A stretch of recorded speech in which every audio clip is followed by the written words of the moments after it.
Assalamualaikum warahmatullahi wabarakatuh.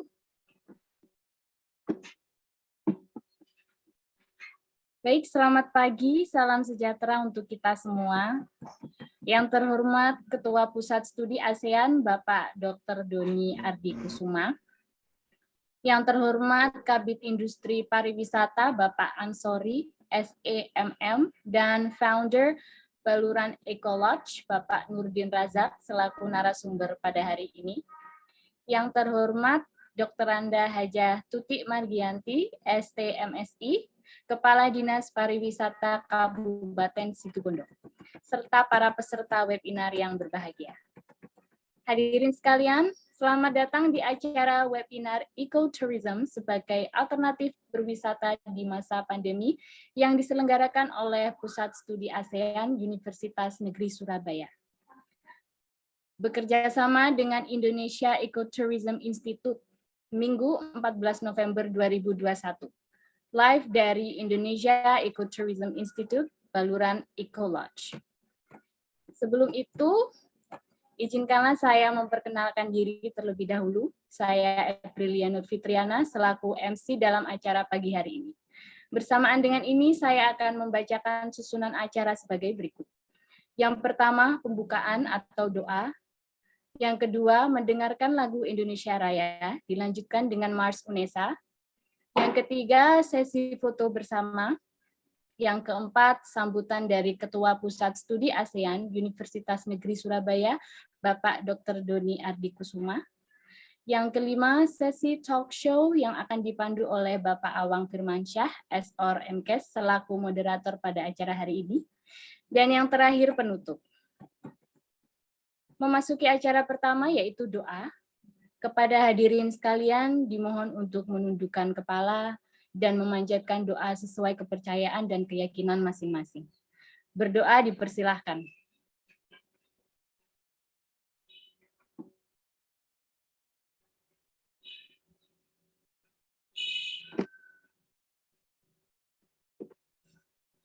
Selesai? Terima kasih. Acara kedua adalah mendengarkan lagu Indonesia Raya, dilanjutkan dengan Mars UNESA. Kepada host, dipersilakan untuk memutarkan videonya.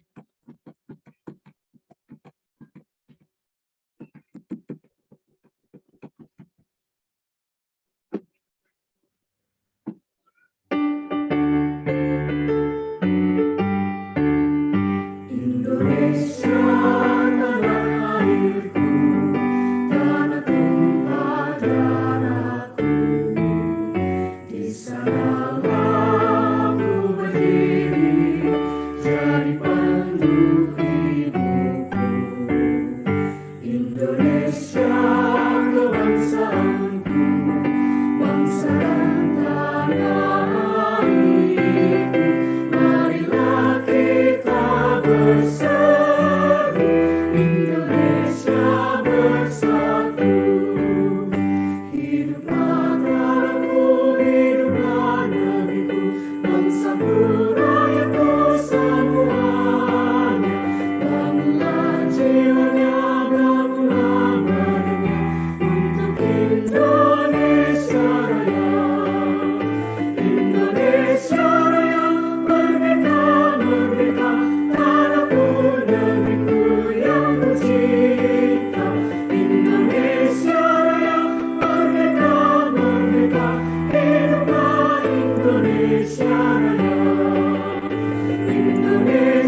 Baik, terima kasih.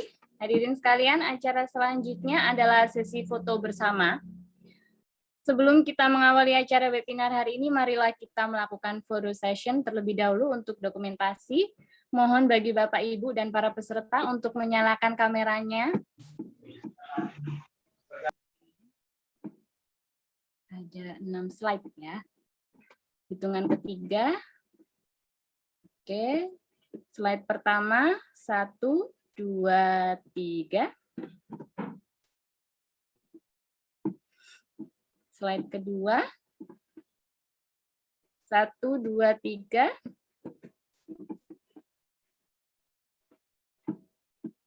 Slide ketiga, 1, 2, 3. Slide keempat, 1, 2, 3. Slide kelima, 1, 2, 3. Slide yang terakhir, 1, 2, 3. Baik, terima kasih. Acara keempat yaitu sambutan Ketua Pusat Studi ASEAN Universitas Negeri Surabaya. Kepada Bapak Dr. Doni Ardikusuma, waktu dan tempat dipersilahkan. Terima kasih, Mbak April. Apa kabar, Mbak? Sehat? Halo? Suara saya terdengar ya? Halo? Iya, Suara Pak. saya terdengar? Oh, oke. Ya, sehat, Oke. Bapak. Ya. Terima kasih. Oke, terima kasih. Oke, selamat pagi semuanya. Assalamualaikum warahmatullahi wabarakatuh. Kepada yang terhormat para narasumber, Pak Nurdin, selaku founder dari Institut Indonesia Ecotourism, lalu juga yang kami hormati Kepala Dinas Pariwisata Jawa Timur, Bapak Sinarto Eskar MM, atau yang mewakili, dan Ibu Kepala Dinas Pariwisata Kabupaten Situbondo, atau yang mewakili, dan beserta teman-teman yang bersedia meluangkan waktu dan tempatnya untuk mengikuti acara webinar pada pagi hari ini. Saya Doni, selaku Ketua Pusat Studi ASEAN, live langsung dari tempatnya Pak Nurdin, dari Indonesia Institute of Indonesia Ecotourism dari Baluran Eco Lodge. Kami sangat senang bisa berpartisipasi dalam kegiatan ini dan sangat mendukung kaitannya dengan webinar Ecotourism sebagai alternatif berwisata di era pandemi. Salah satu kepentingan dari Pusat Studi ASEAN di UNESA adalah untuk membangun apa yang bisa ditingkatkan potensinya ke level internasional. Seperti yang kita ketahui bersama bahwa UNESA ini sangat fokus kepada 3 bidang, yaitu pendidikan, disabilitas, seni budaya, dan olahraga. Nah, kami melihat bahwa di sektor pariwisata ini, khususnya ekoturism, apalagi di masa pandemi ini, menjadi isu yang sangat tidak boleh dilewatkan. Di mana ketika masa pandemi ini, sifat-sifat tourism yang bersifat mass akan terjadi pengurangan. Bukan akan, malah sudah terjadi pengurangan. Nah, ke depan kami prediksi bahwa seiring berubahnya gaya hidup, seiring juga orang yang makin sadar akan pentingnya lingkungan, di samping itu juga orang yang makin sadar pentingnya kesehatan karena pandemi ini akan merubah konsep tentang kepariwisataan itu sendiri. Nah, ekoturism kami melihat sebagai salah satu bentuk pariwisata yang mengakomodir itu semua. Di samping memang pariwisatanya sendiri, ada konsep lingkungannya, ada konsep edukasinya, bahkan ada konsep yang berbau tentang kesehatan dan olahraganya. Untuk itu, kami dari Pusat Studi ASEAN sangat mendukung sekali sustainability ecotourism dan diharapkan setelah webinar pada pagi hari ini, kita dapat menerima insight atau ide-ide baru terkait dengan dunia kepariwisataan untuk waktu yang akan datang. Akhir kata dari kami selaku Pusat Studi ASEAN mengucapkan selamat mengikuti webinar pada pagi hari ini. Jika memang ada sesuatu yang ingin ditanyakan, bisa ditanyakan karena narasumber-narasumber kita pada pagi hari ini memang benar narasumber yang sangat berkompeten. Ada dari bidang kebijakan dan ada juga dari bidang akademisi sekaligus pelaku. Itu saja dari saya. Untuk mempersingkat waktu, kita lanjutkan ke sesi acara berikutnya. Akhir kata, wassalamualaikum warahmatullahi wabarakatuh. Salam sehat untuk semuanya. Terima kasih. Saya kembalikan ke moderator.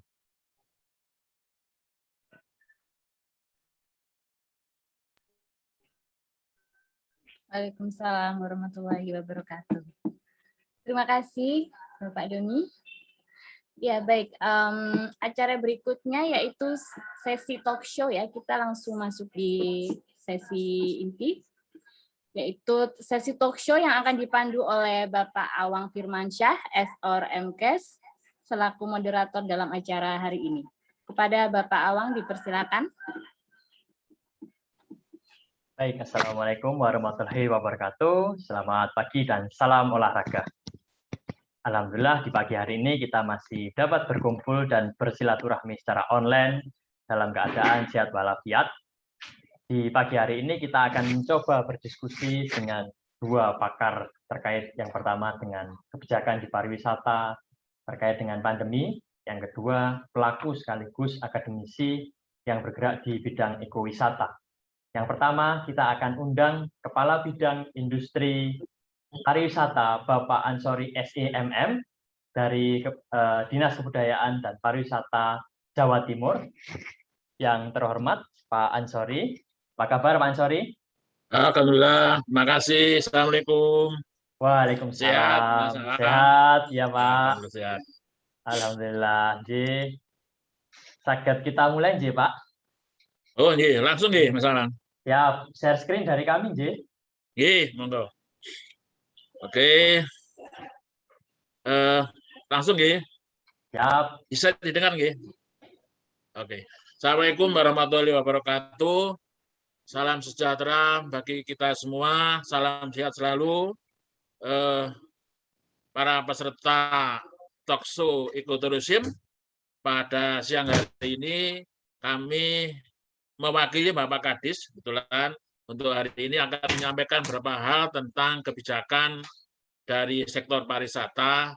Untuk kali ini kita beri judul Membangkitkan Sektor Pariwisata Jawa Timur Pasca Pandemi. Bapak Ibu sekalian peserta talkshow, dampak dan risiko COVID-19 ini terasa sekali terutama bagi dari sektor pariwisata maupun budayaan. Dari sektor pariwisata, saya pikir mesti terjadi dampaknya akupensi hotel menurun, biro perjalanan juga tidak bisa membawa tamu karena tamunya tidak ada, termasuk sektor makanan juga turun, dan sektor-sektor lain yang ada hubungannya dengan pariwisata itu sangat turun. Dari dampak turunnya sektor usaha sektor pariwisata ini akan menyebabkan ada hotel yang ditutup, ada juga nanti pasti pengurangan karyawan atau pemutusan hubungan kerja, terus juga ada nanti teman-teman yang terutama di usaha biro perjalanan itu juga banyak kredit-kredit yang mungkin bisa kita gagal bayar. Jadi ini dampak dan risiko pandemi COVID-19 yang dimulai 2 tahun yang lalu ya, 2 tahun yang lalu, sekitar bulan Maret atau April itu dampak risikonya bagi kepariwisataan. Lanjut, Mas Awang. Dari dampak dan risiko ini data-data yang kemarin ini tahun-tahun awal-awal tahun kemarin, jadi ada semacam hotel, guest house, villa ini ada 12.553 orang yang dirumahkan. Ini data yang dilaporkan dari kabupaten kota atau asosiasi terkait. ini hanya data saja. Ini sering mungkin sekarang ada perubahan, ya ini menggambarkan data yang waktu itu. Nah, begitu. Lanjut. Dari dampak dan risiko itu, pemerintah provinsi akhirnya mengambil langkah-langkah strategis dalam rangka pemulihan. Jadi seperti tanggal 19 Juni tahun 2020, itu Ibu Gubernur membuat surat edaran tentang tatanan kenormalan baru di sektor pariwisata Jawa Timur. Dari surat edaran Gubernur itu, Pak Kadis Kebudayaan dan Pariwisata membuat tindak lanjuti dengan surat keputusan Kepala Dinas Kebudayaan dan Pariwisata Provinsi Jawa Timur tentang petunjuk SOP protokol kesehatan di lingkungan usaha pariwisata. Mulai bulan Juni setelah diterbitkan atau ditindaklanjuti dengan surat keputusan itu, kita mengadakan simulasi sampling ke beberapa usaha, sosialisasi atau edukasi pada waktu pertemuan-temuan online. Jadi itu semua sudah kita sosialisasikan dan kita praktekkan mulai awal adanya pandemi. Lanjut. Jadi kita juga seperti contoh, kita akan membuat, ini contoh-contoh saja, SE Gubernur, SK Kadisbudpar, dan Juknis SOP Usaha Pariwisata. Ini langkah-langkah yang sudah dilakukan.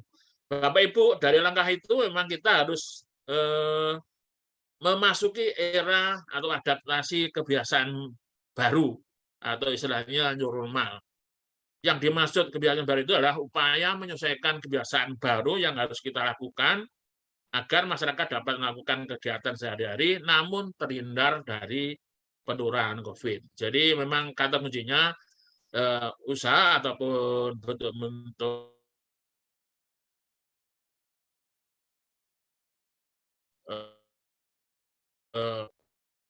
pemulihan ekonomi pasti nanti bukaran atau mungkin hubungan dengan COVID-19, menurut saya gitu. Dari sini memang ada kelihatan yang ada di masyarakat, potensi wisata yang tetap tinggi, atau kolaborasi pemulihan di pariwisata. Dengan tujuan masyarakat hidup produktif dan aman COVID. Ini tujuan pelaksanaan atau mungkin adaptasi kebiasaan baru. Lanjut.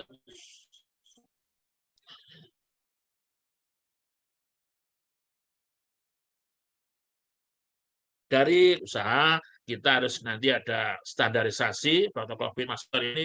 Saya pikir mulai tahun kemarin kita sudah lakukan itu, pengawasan pasti. Makanya di kabupaten kota itu juga ada yang namanya Satgas COVID-19 sampai sekarang ini. Dalam rangka untuk pengawasan, memastikan protokol kesehatan pencegahan COVID itu dilakukan. Dari situ memang kita, dari dinas, ada apresiasi, dari pemerintah ada apresiasi, teman-teman yang mungkin sudah menerapkan protokol kesehatan di usahanya. Jadi insya Allah kondisi pandemi ini sebetulnya sektor pariwisata masih bisa mempunyai harapan yang besar untuk bangkit. Sebab itu masyarakat yang ingin wisata karena masih banyak sebetulnya sekarang ini yang masyarakat punya keinginan untuk berwisata pasca pandemi nantinya itu. Lanjut. Lanjut nih. Nah, ini sama ini. Jadi yang protokol kesehatan itu memang harus dilakukan di usaha pariwisata itu ya pelaku atau pengunjung atau pengelola dan pekerja memang harus melakukan protokol kesehatan. Tidak bisa yang kalau kita sendiri, misalkan kita ke hotel, pengusaha hotelnya harus menyiapkan sarana prasarana yang mendukung tentang protokol kesehatan. Kalau yang pekerjanya juga harus tetap menerapkan protokol kesehatan juga, mungkin memakai masker dan lain-lain. Nah, pengunjungnya atau tamunya juga harus menerapkan protokol kesehatan, misalkan mungkin sudah vaksin, terus kita pakai masker. Jadi nggak bisa kalau kita di sektor pariwisata itu salah satu tidak menerapkan protokol kesehatan juga nggak bisa, harus semuanya dari 3 unsur itu harus semuanya sama-sama menerapkan protokol kesehatan. Dari saat ini, kondisi pariwisata saat ini sebetulnya memang ada istilahnya ada 4 ya Jadi bergejolak. Sebetulnya kalau kita kemarin kan ada libur panjang, kalau bergejolak terus, kalau kasusnya naik pasti nanti ada pembatasan. Dan memang tidak pasti sekarang ini, karena sampai sekarang mungkin 2 tahun, hampir 2 tahun pandemi ini, kita juga belum jelas sampai sekarang ini berakhirnya kan belum jelas juga. Ya, mudah-mudahan saja tahun depan mungkin sudah selesai. Tapi kita belum bisa menjamin ada istilahnya kemarin yang kedua. Sekarang mungkin diberitakan ada yang varian Delta Plus ini jangan-jangan nanti muncul lagi. Jadi memang ini belum tidak ada kepastian. Memang ini jadi kendala bagi usaha pariwisata. Sifatnya kompleks memang COVID ini seperti kemarin kan ada kasus atau munculnya varian Delta. Terus sekarang mungkin juga akan muncul lagi istilahnya karena sudah di Singapura atau mungkin Malaysia itu muncul Delta Plus atau yang lain. Dan itu tidak jelas. Jadi sekarang ini mungkin teman-teman peserta talkshow kita sudah mungkin biasa. Kemarin Bromo itu waktu level 2 dibuka, karena kembali ke level 3 akhirnya ditutup. Jadi memang enggak begitu jelas. Kondisi seperti ini memang bagi teman-teman usaha pariwisata maupun di kebudayaan memang agak menjadikan masalah bagi kita semua. Lanjut. Nah, ini strategi dari permasalahan-permasalahan yang tadi kita sebutkan. Memang kita ada strategi yang bisa kita lakukan. Jadi nanti pasti ada hubungannya dengan teman-teman yang di ekowisata. Jadi strategi mungkin dari manajemen, strategi manajemen branding. Jadi sekarang ini memang kita harus membranding usaha itu dengan protokol kesehatan atau CAC. Disiplin protokol kesehatan ini pasti di destinasi menjadi branding ampuh untuk memberikan jaminan keamanan dan keselamatan bagi wisatawan. Ini manajemen branding, jadi untuk ke depan memang protokol kesehatan atau CAC ini sangat dibutuhkan. Dari manajemen produk, sebetulnya kita survei menunjukkan bahwa preferensi produk pariwisata yang diinginkan wisatawan saat ini sebetulnya yang sifatnya privat atau menghindari keramaian. Memang dari protokol kesehatan memang kita mengharuskan menjaga jarak. Ya. Jadi ini sekarang wisatawan sudah mulai memilih yang diinginkan itu banyak yang sifatnya privat atau menghindari keramaian, yang alam, terus ekoturisme. Jadi makanya ini sebenarnya sangat menarik nanti kalau kita membahas tentang ekoturisme. Karena yang diinginkan wisatawan saat ini memang ekoturisme. Terus wisata sehat, jadi saya pikir di ekoturisme nanti memang harus fisik, harus sehat juga. Saya pikir. Terus ada sifatnya outdoor. Saya pikir ekoturisme di outdoor semua, tidak ada yang di indoor kan tidak ada, hampir tidak ada. Terus mengutamakan kualitas kepada jadi bukan kuantitas. Terus yang ke-7 mungkin desa wisata. Jadi wisatawan sekarang ini yang dikehendaki ada 7 kriteria itu.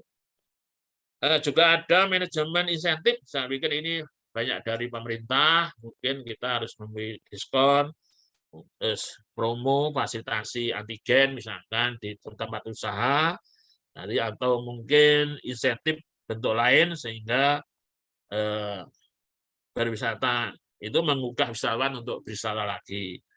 Jadi kalau di pemasaran atau mungkin bisa melalui film, virtual tour itu supaya bisa tersampaikan dengan mudah wisata-wisata yang baik untuk wisatawan. Lanjut.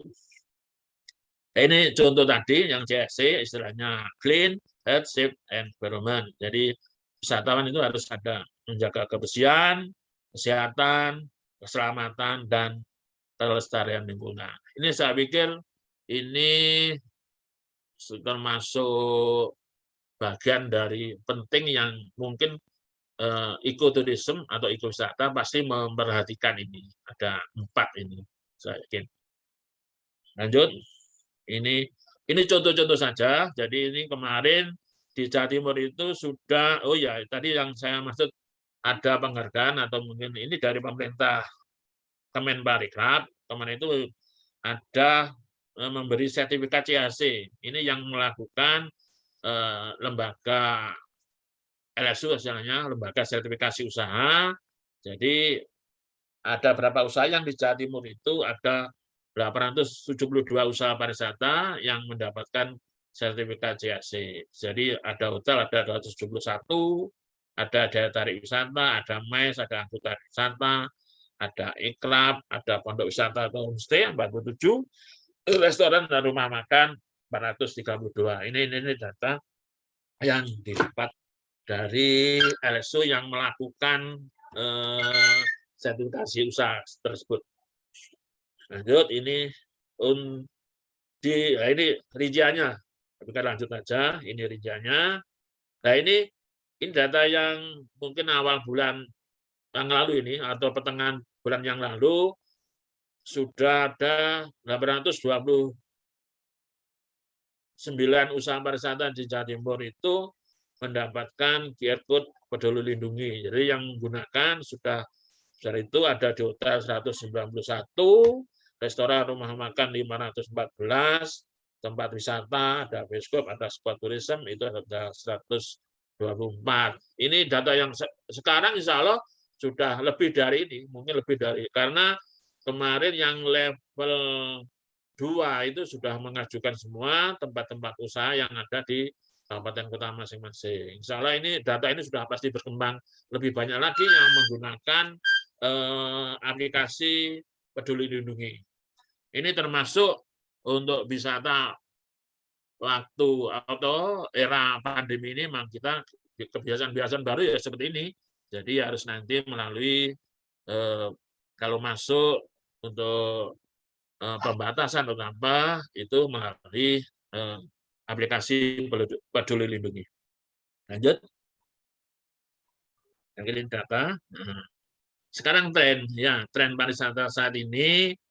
Jadi memang kita itu kan antara terbatasnya pilihan wisata dan upaya pemulihan ekonomi ini kan saling terikat. Kita nggak bisa membatasi misalkan kesehatan aja, tapi di sisi lain kita juga nggak boleh melupakan tentang ekonomi. Jadi makanya ini ada semacam kebijakan atau kompromi kebijakan untuk supaya dua-duanya bisa jalan. Jadi kesehatan juga jalan, nanti ekonomi juga jalan. Jadi wisata, ada pilihan wisata yang terbatas itu mungkin dengan adanya pembatasan dalam rangka pencegahan atau penanggulangan penyebaran COVID-19, tapi di sisi lain juga ekonomi nggak bisa dilepaskan juga. Jadi ada semacam kompromi kebijakan. Makanya itu tren pengembangan pariwisata di masa pandemi, kita untuk saat ini harus fokus menggarap pasar domestik atau wisata Nusantara dan lokal karena terbatasnya perjalanan juga. Dan sampai sekarang kan yang boleh buka wisata asing baru Jakarta dan Bali itu pun belum begitu banyak wisatawan asing yang datang ke Indonesia. Jadi saya pikir kita harus fokus menggarap pasar domestik. Yang kedua, mengembangkan daya tarik wisata yang bersifat alam seperti tadi. Jadi saya pikir nggak salah atau mungkin kita betul kita ke ekoturism, saya pikir itu pilihan yang tepat untuk berwisata. Terus pengembangan daya tarik wisata yang mungkin menggunakan pembatasan pengunjung, saya pikir itu semua usaha atau semua sekarang ini waktu atau keadaan pandemi ini memang kita harus menyesuaikan, pasti hubungannya dengan pembatasan terutama supaya tidak terjadi kerumunan seperti itu. Untuk itu memang kita juga harus mengembangkan aspek digital. Jadi semua sekarang ini baik pembayaran maupun mungkin pendaftaran atau pendaftaran pengunjung itu kan mesti online. Jadi diharapkan kita harus menyesuaikan era kenormalan baru ini, memang kita harus banyak menggunakan aplikasi-aplikasi digital. Ini adaptasi industri mais di masa pandemi, ini sama. Semua pokoknya usaha pasti menerapkan protokol kesehatan dan aplikasi digital dalam pelayanannya. Lanjut, mitranya. Nah, ini sama seperti tadi, ini ya kebijakan-kebijakan yang atau mungkin strategi-strategi yang kita sudah lakukan. Jadi seperti ini, sosialisasi protokol kesehatan CAC yang kita pada pengelola dan masyarakat sekitar daya tarik wisata atau destinasi wisata, ini yang kita lakukan. Jadi, terus yang B itu fokus menggerakkan wisata Nusantara, seperti tadi yang sampaikan trennya itu, dan membangkitkan industri mais, ini sama seperti tadi, dan penggunaan teknologi dalam pemasaran. Saya pikir ini strategi atau mungkin yang sudah kita lakukan untuk membangkitkan sektor pariwisata nantinya setelah masa pandemi atau waktu pandemi ini. Lanjut. Nah ini peluang, sebetulnya sama, peluang pariwisata Jawa Timur, itu ada turisme domestik, saya pikir seperti yang kita sampaikan tadi, masih peluangnya di wisatawan domestik, penggunaan teknologi, seperti tadi, terus wisata alam. Sekali lagi, ini wisata alam pasti banyak berhubungan terhadap ekowisata, ekoturisme. Ya, saya pikir ini memang dari peluang maupun strategi memang kita menggerakkan ke wisata alam waktu era pandemi seperti ini. Lanjut. Nah, ini kata kunci, ada kata kunci, 3 kata kunci untuk membangkitkan pariwisata Jawa Timur ya, atau seluruhnya. Ini memang kita harus perlu adaptasi, kolaborasi, dan inovasi. Saya pikir itu beberapa hal yang perlu saya sampaikan. Terima kasih Mas Tawan. Sekali lagi, kurang lebihnya saya mohon maaf. Saya akhiri, wassalamualaikum warahmatullahi wabarakatuh. Waalaikumsalam warahmatullahi wabarakatuh. Matur nuwun sangat Pak Ansori, luar biasa mencerahkan ini. Bagi teman-teman perlu diketahui bahwasanya peserta di sini ada berbagai macam Pak Ansori. Jadi mulai dari mahasiswa, ada travel agent juga, terus habis itu ada teman-teman aktivitas akademika. Siap, nggih. So, kalau boleh sedikit menyimpulkan dari yang barusan dipaparkan oleh Pak Ansori, ada beberapa hal yang penting untuk kita garis bawahi. Pertama adalah penurunan jumlah wisatawan berdampak multiply effect terhadap hotel, destinasi, dan UMKM. Ngaten, nggih. Yang kedua, perlu adanya pemulihan sesegera mungkin dengan SOP protokol kesehatan di lingkungan pariwisata itu sendiri yang telah dilakukan oleh Dinas Kebudayaan dan Pariwisata Jawa Timur.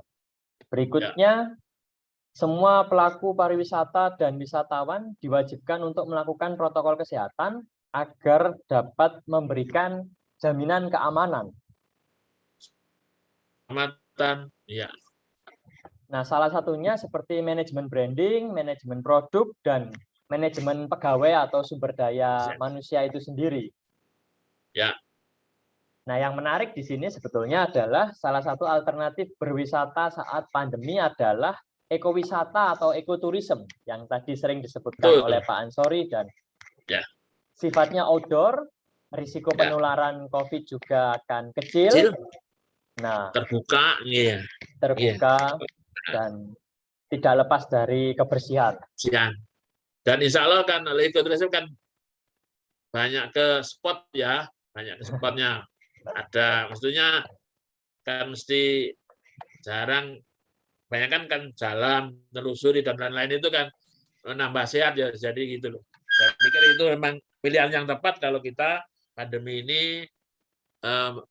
berwisata di ekowisata ini. Saya pikir itu.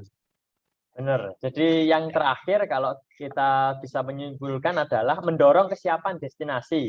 Seperti fokus menggerakkan wisatawan di lokal dan menggunakan aplikasi-aplikasi yang mendukung terkait dengan adanya pengurangan massa yang terlalu banyak. Nah, ini bentuk dari ekoturisme itu sendiri. Karena sekali lagi ketika sebuah negara itu penuh dengan pertempuran atau tidak damai, maka orang tidak akan berwisata di sana.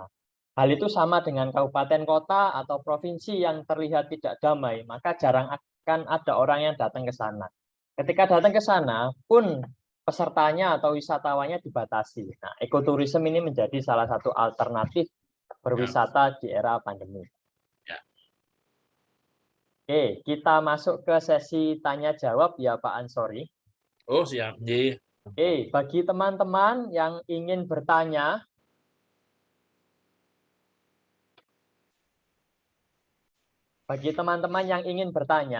disilahkan untuk menuliskan di kolom chat. Sehingga nanti Pak Ansori dari Dinas Kebudayaan dan Pariwisata Jawa Timur akan memberikan pencerahan. Nah, ini kebetulan beberapa ada yang dari mahasiswa, ada yang dari dosen. Disilahkan bagi yang mau bertanya.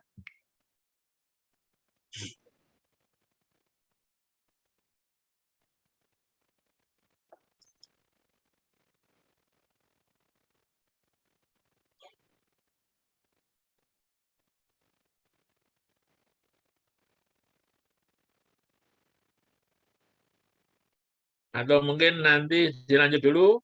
Nah, nggak apa-apa, nanti saya tak nunggu misalkan gitu. Mas Awang. Apa langsung? Ji, kita langsung aja enggak apa-apa, Pak. Kalau sembari menunggu, saya ada beberapa pertanyaan ini untuk Pak Ansori. Oke. Ya. Menurut pendapat Pak Ansori terkait dengan ekoturisme di Jawa Timur, sudah seberapa majukah ekoturisme di Jawa Timur, atau benda ini atau barang ini itu sangat baru di Jawa Timur? Iya, sebetulnya tidak baru. Teman-teman tuh yang bergerak di ekoturisme saya pikir cukup banyak sebetulnya di Jawa Timur. Kemarin kita juga ada semacam pelatihan ya untuk teman-teman pelaku ekoturisme.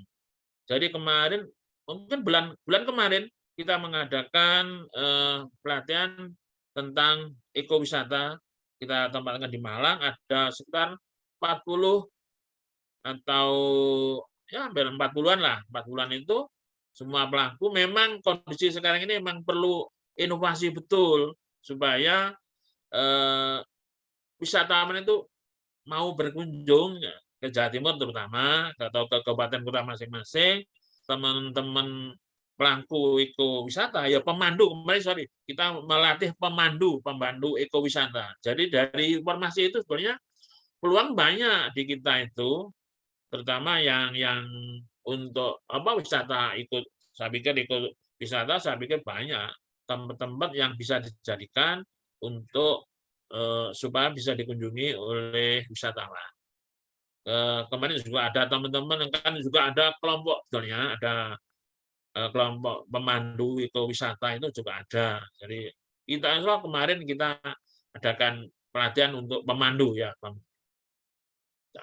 Cukup kalau pulangnya besar di Jawa Timur, banyak alam, banyak tempat-tempat yang menarik. Saya pikir itu bagian dari ekowisata. Itu Mas Awang. Terima kasih Pak Ansori. Yang ini ada beberapa mahasiswa ngechat saya tapi nggak berani bertanya, Pak. Beliau, teman-teman itu tanya, kalau kira-kira apakah ada peluang bagi mahasiswa untuk mendalami ekoturisme atau menjadi pemandu wisata di bidang ekoturisme, Pak? Ada sebetulnya. Kita kemarin tuh teman-teman ada dosaganya kita kasih semacam lisensi ya, lisensi pemandu wisata minat khusus. Kalau yang ekoturisme kan termasuk minat khusus. Teman-teman kemarin yang ada pelatihan itu, yang kita adakan pelatihan itu, akhirnya kita dapatkan, kita kasih sertifikat. Setelah itu juga kita kasih semacam lisensi ya, kartu SIM-nya untuk pemandu. Ada, bisa nanti kalau memang ada kegiatan pelatihan pemandu, boleh mendaftarkan siapapun sebetulnya boleh. Kita aja. Ada kalau peluang masih banyak. Mungkin itu. Terima kasih Pak Ansori. Berarti nanti kalau ada teman-teman dari mahasiswa yang berminat mendalami ekoturisme bisa mencari kontak atau informasi di Dinas Kebudayaan Pariwisata, Ji? Bisa. Siap. Nanti bisa kerjasama dengan UNESA. Ya. Oh, ini Banyak kok ada. ini teman-teman saya mungkin yang biasanya pecinta alam ini kadang-kadang kan sudah bergabung ya. Cuma saya kadang-kadang nggak tahu itu dari Indonesia atau teman-teman itu biasanya gitu, teman-teman apa yang pecinta alam itu kadang-kadang kan banyak hubungannya dengan ekowisata sih saya tanya. Dan itu kemarin kan juga ada yang mungkin sudah bergabung di teman-teman IJEP ya, Isjaba, apa itu loh yang diketuai Mas Agus itu juga biasanya anggotanya atau itu bisa saja mungkin cuma belum belum kita nggak tahu kalau itu dari Indonesia atau dari mana. Monggo saya pikir nggak masalah kita terbuka kok untuk teman-teman. Ya, terima kasih Pak Ansori. Ini ada pertanyaan lagi dari Rizky Maulana. Ya. Bagaimana cara menciptakan ekowisata yang dapat memiliki inovasi menarik supaya para wisatawan tidak bosan berkunjung ke tempat ekowisata tersebut? Nah, ini.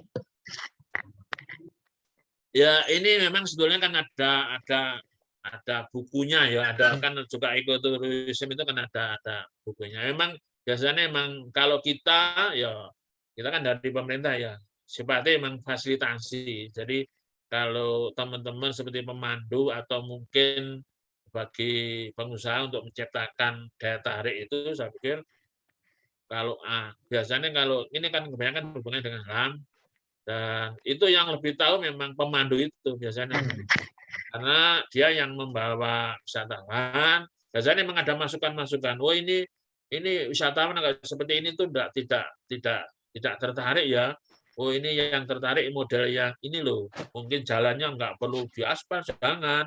Mungkin pakai istilahnya jalan-jalan yang biasa. Memang itu bukan di jalan raya, nggak perlu itu. Memang yang menarik mungkin jalan-jalan yang tidak harus diaspal atau apa itu. Saya pikir memang itu lebih banyak ke teman-teman mungkin pemandu. Kalau kita baca di standarisasi di ekowisata, saya pikir juga ada sih. Cuma saya agak mungkin kurang lah. Mungkin mau secara praktek saya kurang. Betul. Ini lebih tepatnya akan dijawab praktisi. Mungkin kita bisa kok menghubungkan kalau perlu pengetahuannya lebih, nanti kita ketemukan dengan teman-teman pemandu ekowisata. Saya pikir itu bisa, nggak apa-apa. Nanti kita sampaikan biar dibantu oleh teman-teman kita juga. Saya pikir itu. Iya, Pak Ansori, terima kasih. Ya. Berikutnya ini pertanyaan apa yang menjadi kendala utama pengembangan ekowisata? Oke, barusan dijawab juga oleh Pak Ansori yang tadi, infrastruktur dan sumber daya manusia. Kita masuk ke pertanyaan berikutnya. Ini yang menarik, Pak. Bagaimana agar wisata tetap ramai pengunjung dan tidak ramai pengunjung cuma di awal-awal? Kadang kan ada pembukaan, tiba-tiba banyak orang. Berikutnya, secara sustainability, keberlanjutannya itu tidak ada. Nah, mungkin bisa dijawab terkait dengan perspektif dari dinas provinsi. Begini, ya memang ini memang kadang-kadang kan kita juga nggak bisa mencegah itu. Memang kebanyakan sekarang di masyarakat kita ya bukan kita nyalakan tidak. Memang kadang-kadang kan dari orang kan persepsinya kan pasti ekonomi biasanya begitu.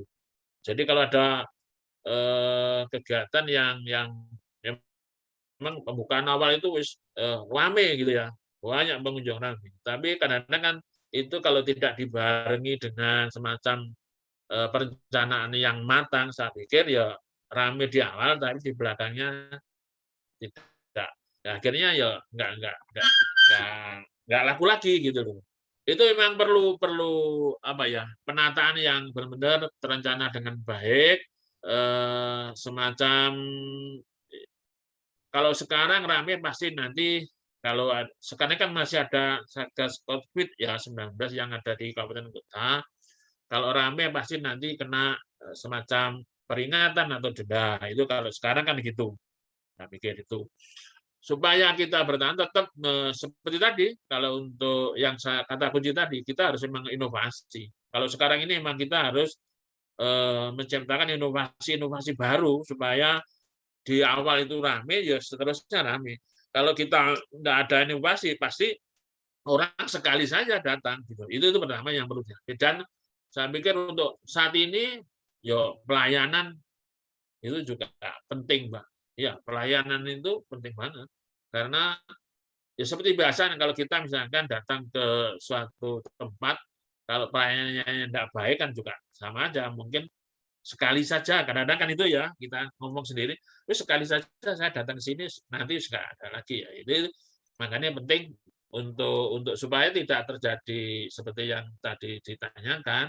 Jadi pelayanan itu penting sekali. Yang kedua juga inovasi. Saya pikir itu mungkin dua itu saya pikir cukup untuk mempertahankan supaya pengunjung itu lebih terus bertahan bisa terus ke situ saya pikir mungkin itu yang bisa kita jawab. Oke, Itu matur nuwun masalah. sangat Pak Ansori, ini benar-benar Nah, mencerahkan kepada teman-teman yang memiliki apa ya, ingin memiliki pengetahuan terkait dengan ekowisata dari sisi ya. Dinas Kebudayaan dan Pariwisata Provinsi Jawa Timur. Kami mengucapkan terima kasih banyak kepada Pak Ansori yang telah berbagi pada pagi hari ini, mencerahkan dan luar biasa sekali. Kita berikan tepuk tangan secara digital. Oke. Terima kasih. Nah, nanti kalau memang ada perlu kan nomor HP saya kan ada di Mas Awang ya. Boleh WA Siap. enggak apa-apa. Silakan. Oke, kita sharing enggak apa-apa. Nggih, silakan. Matur nuwun sangat Pak Ansori. Sehat selalu. Amin. Jaga kesehatan teman-teman. Kita tetap sehat dan mari kita berwisata yang sehat. Saya pikir terima kasih. Saya akhiri. Assalamualaikum warahmatullahi wabarakatuh. Waalaikumsalam warahmatullahi wabarakatuh. Saya mohon maaf untuk dulu nggih. Kecakan Pak Ansori.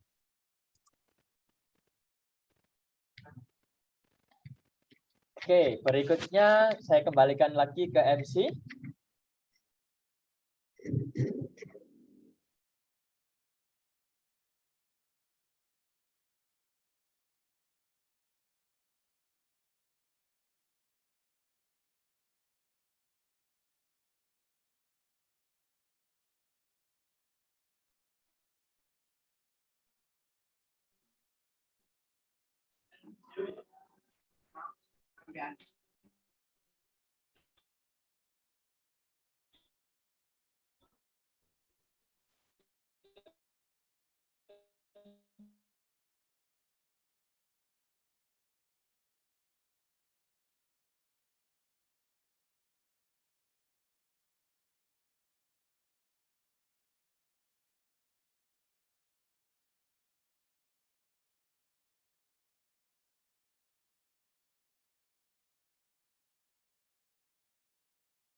Oke,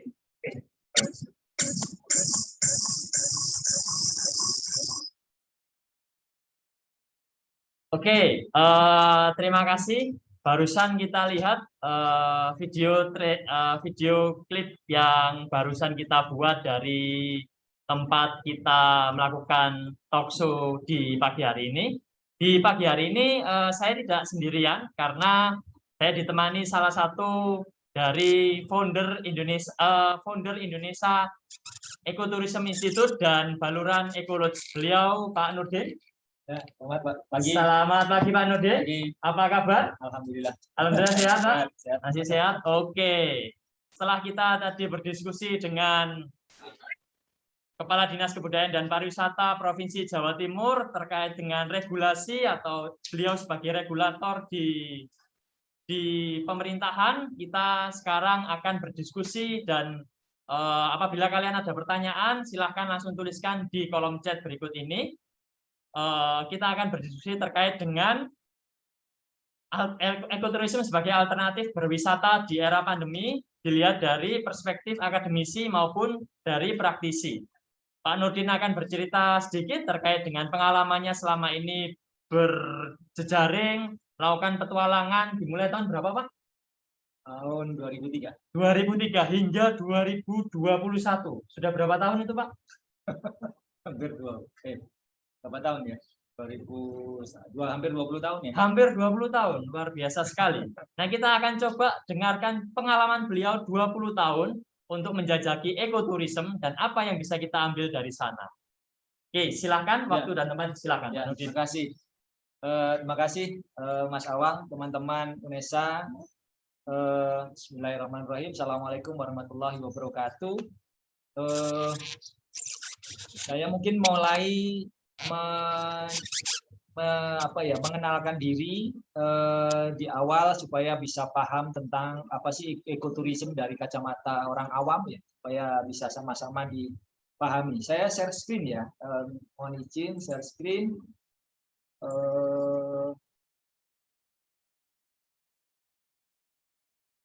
Ini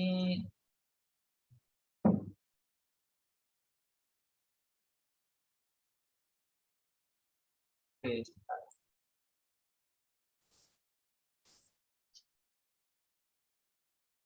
Sudah terlihat ya teman-teman. Jadi mungkin awal beberapa menit saya akan bicara tentang ekoturism dari perspektif saya selama hampir sudah 20 tahun lebih mendalami ekoturism. Tapi sebelumnya saya mengenalkan diri sekaligus menjadi bagian dari pengenalan ekoturism itu sendiri ya. Mungkin sekalian aja. Jadi nama saya Muhammad Nurdin Razak, saya pernah jadi dosen di Universitas Erlangga. Kemudian sejak 2015, hampir 7 tahun, 8 tahun yang lalu juga sudah mulai mendalami sebagai profesional, baik di bidang ekoturisme maupun sebagai konsultan dan wildlife photographer. Tapi mungkin saya tidak bicara masalah portofolio tadi, tapi saya bicara masalah sebenarnya ekoturisme itu apa, tapi ini saya sekalian sampai ceritakan pengalaman saya. Jadi pada dasarnya komitmen saya, passion saya itu dibangun mulai sejak 2003, saya mendalami wildlife fotografi di Baluran, Taman Nasional Baluran. Secara ini kalau total dilihat ini sudah 10 tahun dan kemudian menjadi wildlife photographer dalam proses itu dan sekaligus belajar otodidak pula untuk menjadi eco-interpreter. Nah, perjalanan saya tidak berhenti di situ. Di 2005 saya rencana S3, saya menolak rencana S3 di waktu itu ditawarkan dari UGM dan S3 di Leeds University waktu itu 2013.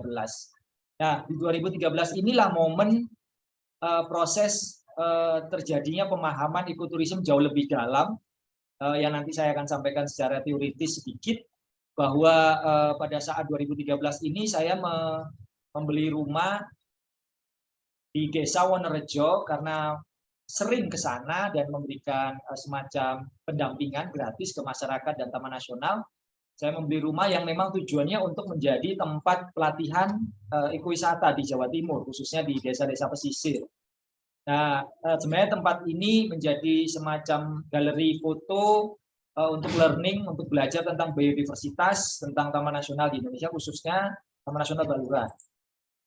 Yang saya ajarkan ke masyarakat sebenarnya ekoturism itu, nah ini poin penting ya, nomor 1, ekoturism itu adalah salah satu roh yang mengajarkan atau spirit yang mengajarkan tentang sociopreneurship, ya.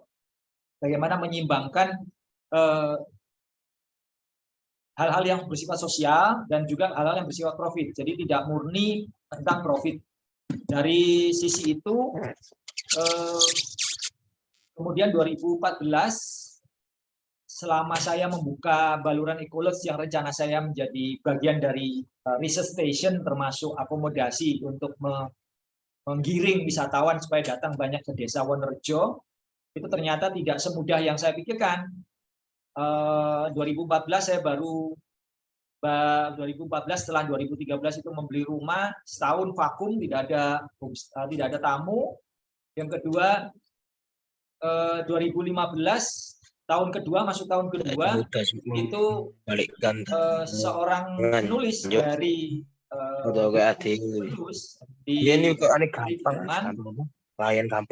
datang dan menginap di Baluran Ecolodge dan kemudian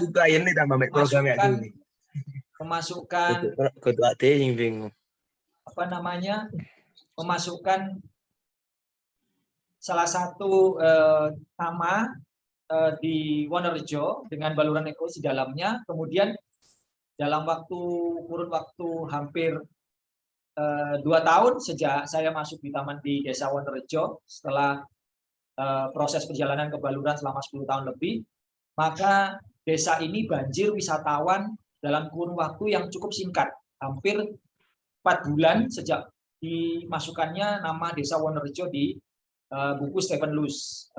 Ini sama dengan Lonely Planet tapi versi bahasa Jerman ya, meskipun berbeda penerbit maupun penulisnya. Dan ini mereka adalah orang-orang buku-buku yang memang cukup terkenal di Eropa Barat, khususnya yang berbasis bahasa Jerman.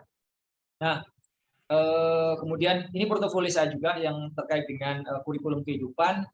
Baru CNN datang ke Baluran Ecolodge, ada di YouTube, silakan dicari tentang pemberdayaan masyarakat melalui ekoturism. Bicara tentang ekoturism sekitar durasi 20 sekian menit. Nah, yang justru menariknya adalah ekoturism dari konsep sociopreneurship itu multiplier effect untuk komunitas muncul di 2017 sejak masuk di buku Jerman. Jadi 2 tahun setelah masuk buku Jerman, itu 1,5 tahun sampai 2 tahun dalam radius yang cukup dekat, mulai dari 50 meter sampai 150 meter. Kenapa saya bilang begitu? Karena dulu tetangga Baluran Ecolodge masih sepi dan tidak banyak, bahkan hampir tidak ada yang berjualan. Muncul 5 sampai 7 warung lokal di radius yang cukup dekat. Nah, ini salah satu bukti bahwa Baluran Ecolodge memberikan dampak. Selain dulunya 3 homestay di Wonorejo, sekarang sudah hampir 20 homestay di Wonorejo. Ini sebelum pandemi ya, kita bicara sebelum pandemi. Ini publikasi saya.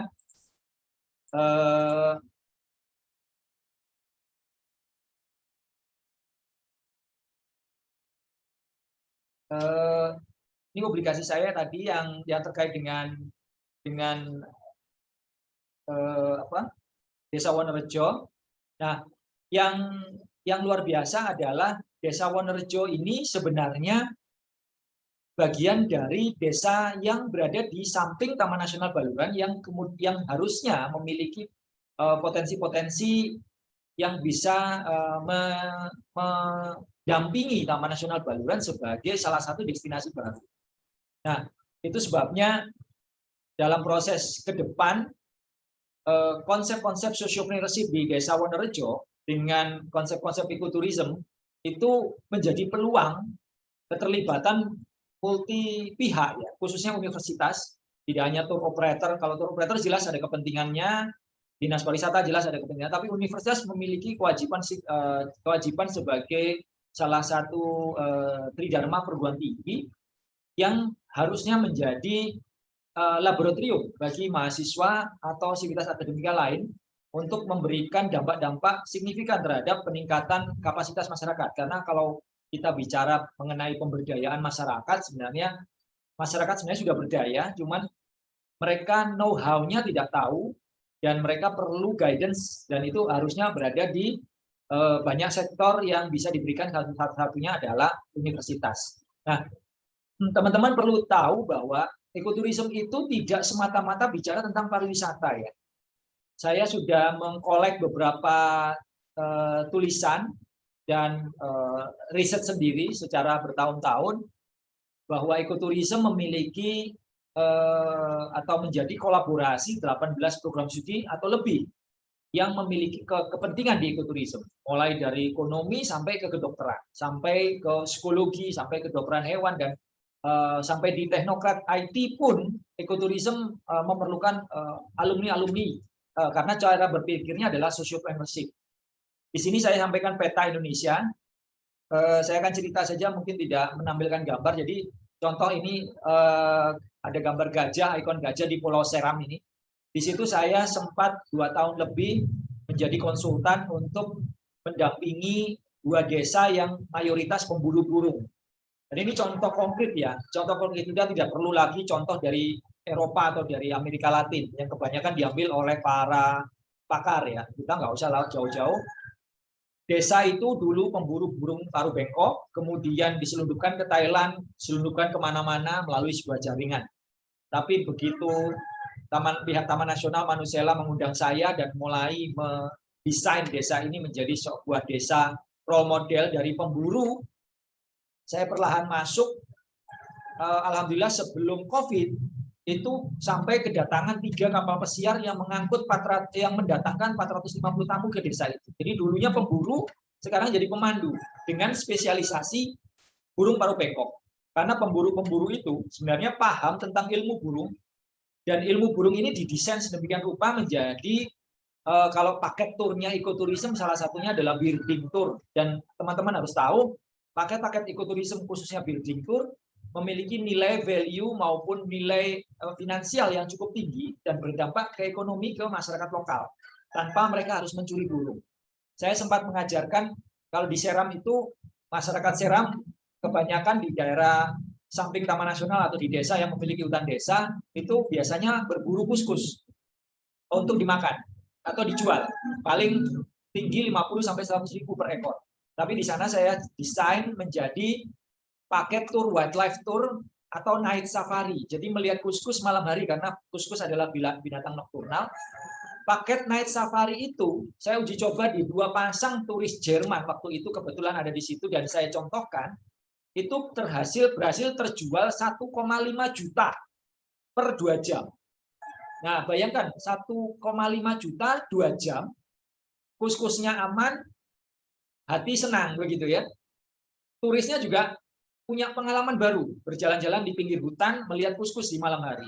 Daripada berburu kuskus, makan kuskus, kuskusnya habis, perut kenyang tapi uang juga tidak ada. Atau dijual cuma paling tinggi 100 ribu per ekor. Ini contoh ya, contoh real ya. Kemudian ada di Palu di tengah Sulawesi Tengah sama Sulawesi Utara. Dua-duanya punya endemik, salah satunya tarsius dengan maleo, sama.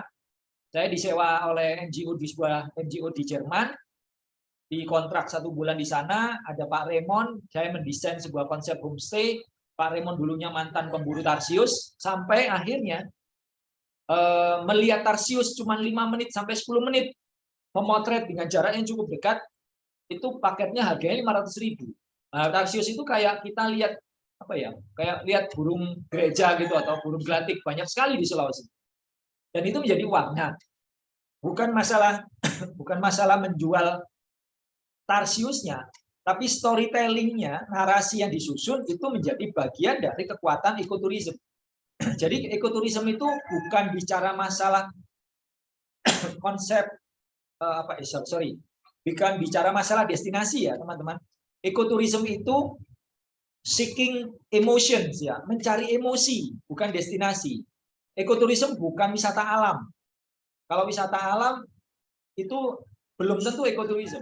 Karena ekoturism itu bicara roh, bicara 3 prinsip konservasi, pemberdayaan masyarakat, dan responsible tourism, artinya traveler yang bertanggung jawab. Jadi semakin banyak dampak yang diberikan ke masyarakat, semakin lokal, semakin tidak ada sampah, semakin menuturkan lokal wisdom, itu nggak bisa dipisah itu. Jadi ekoturism bukan hanya masalah oh sampahnya bersih, apa itu ekoturism, bukan, tidak sesederhana itu. Tapi tidak sesulit itu pula bahwa ekoturism juga harusnya menjadi bagian dari edukasi masyarakat lokal, khususnya di desa atau destinasi, dan perlibatannya. Itu sebabnya universitas memiliki kepentingan terhadap desa-desa ini. Tidak hanya bicara masalah desa penyangga Taman Nasional atau kawasan konservasi, karena ada 160 desa kalau data ini statistiknya itu masih belum terjamah oleh universitas yang ada di lokal provinsi atau kabupaten di seluruh Indonesia, bayangkan. Jadi kalau bicara masalah kasus-kasus saya ini, sebenarnya energi ini perlu diperlukan oleh banyak universitas ya.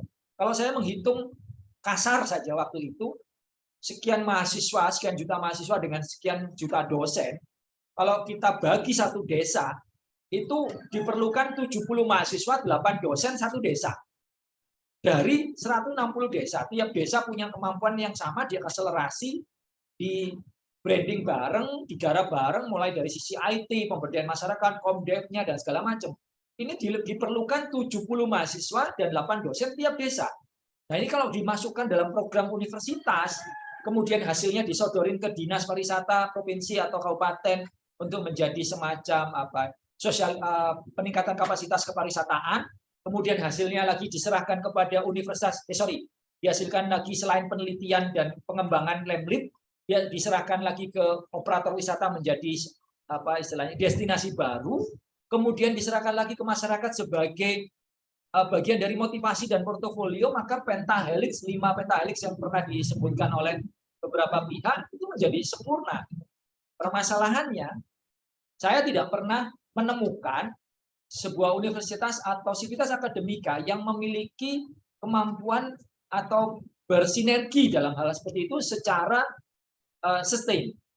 Ini yang agak sulit bicara tentang sustainabilitas. Itu sebabnya pada waktu saya memulai mendesain ekoturism di Desa Wonorejo itu saya mulai 2003 hingga saat ini sudah hampir 20 tahun ya, hampir 20 tahun. Pasar ini mohon maaf, COVID kemarin tahun lalu itu bukannya saya malah sepi, saya malah menerima 50 tamu keluarga yang dimana homestay lain sepi, tamu saya malah banyak. Kenapa? Karena trust, karena istiqomah, karena ikhtiar tadi, karena konsistensinya menjadi trust itu menjadi peluang branding. Nah ini yang menurut saya harus dipahami di masa pandemi, karena saya melihat pandemi ini sebagai profesional, konsultan maupun pemerhati, dan saya sempat banyak diskusi dengan para ekspatriat yang pernah datang ke sini beberapa bulan lalu, wisatawan dari Jakarta juga banyak, 6 bulan terakhir ini yang datang ke rumah saya, kami berdiskusi, itu pandemi ini akan kurang lebih akan seperti ini. Artinya apa? Maka cara berpikir kita terhadap ekoturism itu yang memberikan dampak ke kita. Jadi ekoturism itu penuh dengan nuansa kreativitas, penuh dengan nuansa produktivitas. Nggak bisa lagi bicara tentang kerumunan, tidak bisa lagi bicara tentang menara selfie misalnya. Tidak lagi bicara masalah mass tourism. Nah, ini menjadi introspeksi ya, muhasabah kita bahwa COVID ini justru memberikan peluang ekoturism dan local homestay, sekali lagi, local homestay atau pemberdayaan masyarakat, peningkatan kapasitas masyarakat, lebih terbuka. Karena tamu-tamu yang ke sini, selama 2 tahun terakhir ini di masa pandemi, saya wawancarai, baik ekspatriat dari Inggris, dari Jerman, dari Argentina, maupun dari Jakarta, dari Bandung, dari Barat, rata-rata, itu mereka mengatakan mereka 100% akan menghindari hotel. Ini statement mereka ya, dan ini perlu dipahami oleh para pengambil kebijakan. Ya, ini mohon maaf, SOP kesehatan sehebat apapun, kalau trust itu nggak ada, urusannya panjang. Jadi yang kalau ngomong saya, kalau ngomong the real certification ya, the real certification itu adalah statement wisatawan, bukan sebuah kertas. Artinya apa? kita harus memikirkan hal-hal yang terkait dengan kebutuhan wisatawan. Karena wisatawan ini punya kemampuan menganalisa dan mulai banyak mendewasakan dirinya melalui proses pandemi ini untuk memilih dan memilah. Nah, ini peluang ini banyak sekali. Buktinya apa? Kita nggak usah ngomong ekoturism dalam skala besar. Banyak bisnis online UMKM justru muncul di pandemi. Ini bukti bahwa sebenarnya kita ini punya kemampuan untuk berkreasi. Tapi permasalahannya, seberapa banyak sih orang yang mau seperti itu? Seberapa banyak SDM atau anak-anak muda yang mau memulai hal-hal baru? Jadi ekoturism itu kalau saya boleh bicara bentang lahannya seluruh dunia dan ini menjadi trendsetter internasional untuk pemulihan ekonomi, nggak akan bisa habis potensinya. Saya kemarin dapat WA dari statement dari salah satu tour operator yang ikut pertemuan climate change di Glasgow. Satu statementnya dan itu disepakati bahwa carbon eco trip akan menjadi syarat perjalanan seluruh dunia. Permasalahannya satu, Indonesia siap nggak desa wisata di Indonesia mengenai konsep itu? Bagaimana pihak-pihak terkait menyiapkan itu?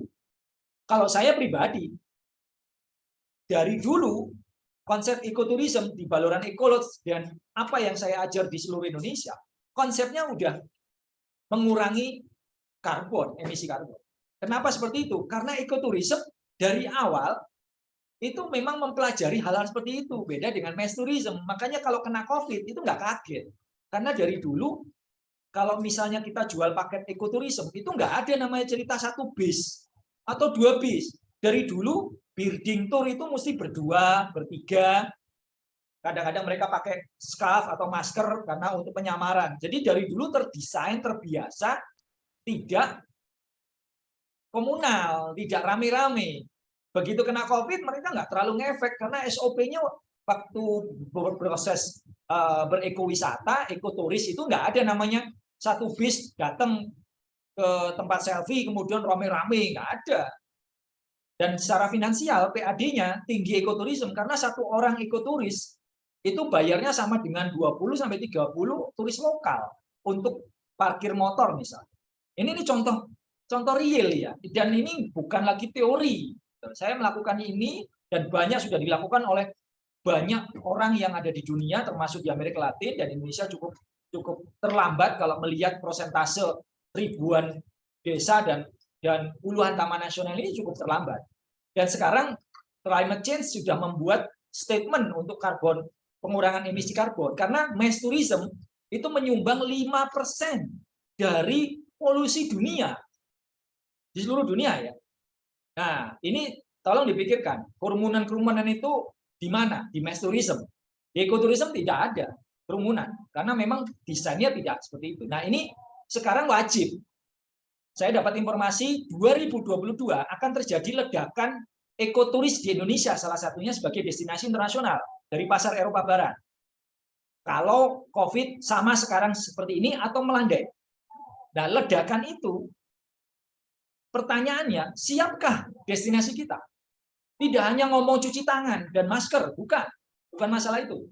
Tapi trust si keluarga wisatawan datang ke desa apa, trust si siapa, dipandu siapa, itu trust. Bukan masalah cuci tangan. Nah, ini yang menurut saya harus dipahami oleh teman-teman, termasuk bagaimana adik-adik mahasiswa yang sekarang berkecimpung di bangku sekolah, di bangku universitas. Jangan lagi berpikir mengenai bagaimana caranya lulus jadi PNS. Karena apa? Dunia sekarang sudah tidak ada di situ. Dunia sekarang ada di sociopreneurship. Dunia sekarang ada di pengembangan kewirausahaan, kemandirian. Ya, udah beda lagi zamannya. Buktinya apa? Muncul IT, muncul startup baru, muncul konten baru, yang kemudian justru itu dilakukan oleh orang kreatif. Nah, ini pertanyaan ke kalian semua. Seberapa besar sih sebenarnya penghasilan yang kalian mau lakukan? Karena apa? Semua punya konsekuensi. Nah, kalau bermain di ekoturism sebagai konsultan, sebagai peneliti, sebagai penggerak desa, itu bukan berarti nggak punya uang kalau ngomong finansial. Jadi hitungannya jangan itu. Hitungannya adalah bagaimana mendesain dan memulainya dengan passion, dan uang akan ikut. Buktinya apa? Ya yang saya lakukan itu. selama sekian tahun tidak ada support dari universitas saya, tidak ada support dari apapun ya. Semua adalah kajian pribadi, dan kemudian sekarang justru dengan formula yang saya lakukan di desa ini, dengan Baluran Ecole sebagai research station, saya sudah keliling 22 taman nasional dikontrak oleh dunia internasional untuk ke sana. Kalau waktu itu saya duduk manis di kampus, beda lagi ceritanya. Tidak mungkin saya keliling seperti ini. Nah, ini harus jadi introspeksi diri, gitu ya. Sudah tidak zamannya lagi untuk duduk manis, kemudian menerima gaji, misalnya. Harus ada eksplorasi, ya, yang dilakukan untuk meningkatkan kapasitas diri. Tidak hanya lagi belajar dan menyampaikan, tapi harus menciptakan atau mengkreasikan sesuatu. Nah, ini motivasi-motivasi ini bisa dipahami sebagai bagian dari proses ya. Jadi kita nanti diskusi banyak tentang apa yang menjadi kegiatan ekoturism, tapi yang pasti ekoturism tidak dilakukan dengan konsep collaboration ya. Jadi ekoturism itu adalah social innovation adalah ekoturism. Jadi terbuka luas. Kalau ada pertanyaan dari teman-teman mahasiswa nanti yang berkait dengan jurusan, saya akan memberikan clue. Kalian bisa mengambil peran apa di industri ekoturism ini. Dan satu, industri pariwisata sekarang dunia, khususnya ekoturism, memposisikan diri di level 2 setelah 10 tahun yang lalu level 3. Itu nomor 2-nya fuel ya, fosil ya, bahan minyak mentah. Sekarang di posisi nomor 2. Sebentar lagi minyak mentah sudah akan hilang, dan kemudian industri batu bara, fosil itu akan hilang. Industri pariwisata akan menjadi nomor 1. Dan ingat, saya pernah baca buku namanya buku Global Paradox punyanya John Naisbitt tahun 2001. Saya masih ingat kalimat dia. Waktu itu saya belum terjun ke pariwisata, belum jadi dosen pariwisata di sebuah PTN di Surabaya. Dia menulis industri pariwisata akan menjadi the largest industry in the world di abad 21. Itu 2001 dia sudah nulis itu. Dan itu terjadi sekarang. Ya, jadi silahkan nanti kita tanya peran apa dan bagaimana. Selanjutnya kami akan kembalikan ke moderator. Kurang lebih mohon maaf. Assalamualaikum warahmatullahi wabarakatuh.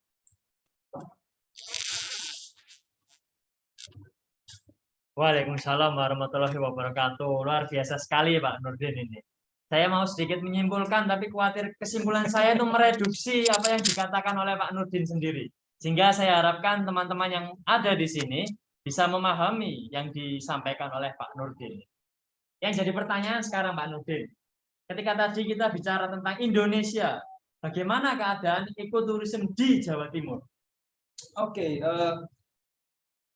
teman-teman harus saya sempat besar di Jawa Timur ya, dan sempat sebelum melalang buana saya sering bicara di depan pihak-pihak terkait ya, baik Dinas Pariwisata Provinsi maupun Surabaya. Tahun berapa itu ya? Lama sekali. Jawa Timur itu satu-satunya provinsi yang memiliki potensi yang tidak terbeli oleh provinsi lain di Jawa Bali. Salah satunya adalah punya 4 taman nasional di satu provinsi. Ada Baluran, Perubetiri, Alas-Purwo, Bromo, Tengger Semeru. Jangan-jangan teman-teman yang di audiens sekarang ini taunya Bromo adalah kawasan wisata, bukan kawasan konservasi. Itu pertanyaan besar yang selalu muncul di otak saya waktu saya jadi dosen. Dan lucunya saya membuat survei asal-asalan. 7 dari 10 orang yang saya tanya, mereka taunya Bromo itu tempat wisata, bukan taman nasional. Nah, ini pemahaman. Padahal ada semacam branding yang luar biasa secara internasional, meskipun tanpa kita branding. National Parks itu memiliki daya tarik yang luar biasa untuk apa yang terjadi sekarang, pandemi. Itu satu.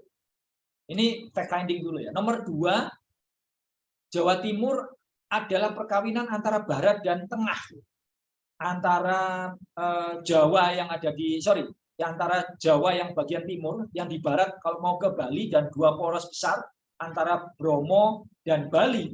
Jawa Timur memiliki kancah percaturan pariwisata dunia, karena destinasi internasional yang larinya ke mass tourism itu di Jawa Timur, Kawah Ijen dan Bromo. Kita ngomong mass tourism, bukan ekoturism. Ya. Kenapa? Dihitung aja carrying capacity-nya. Teman-teman ke Bromo berapa orang?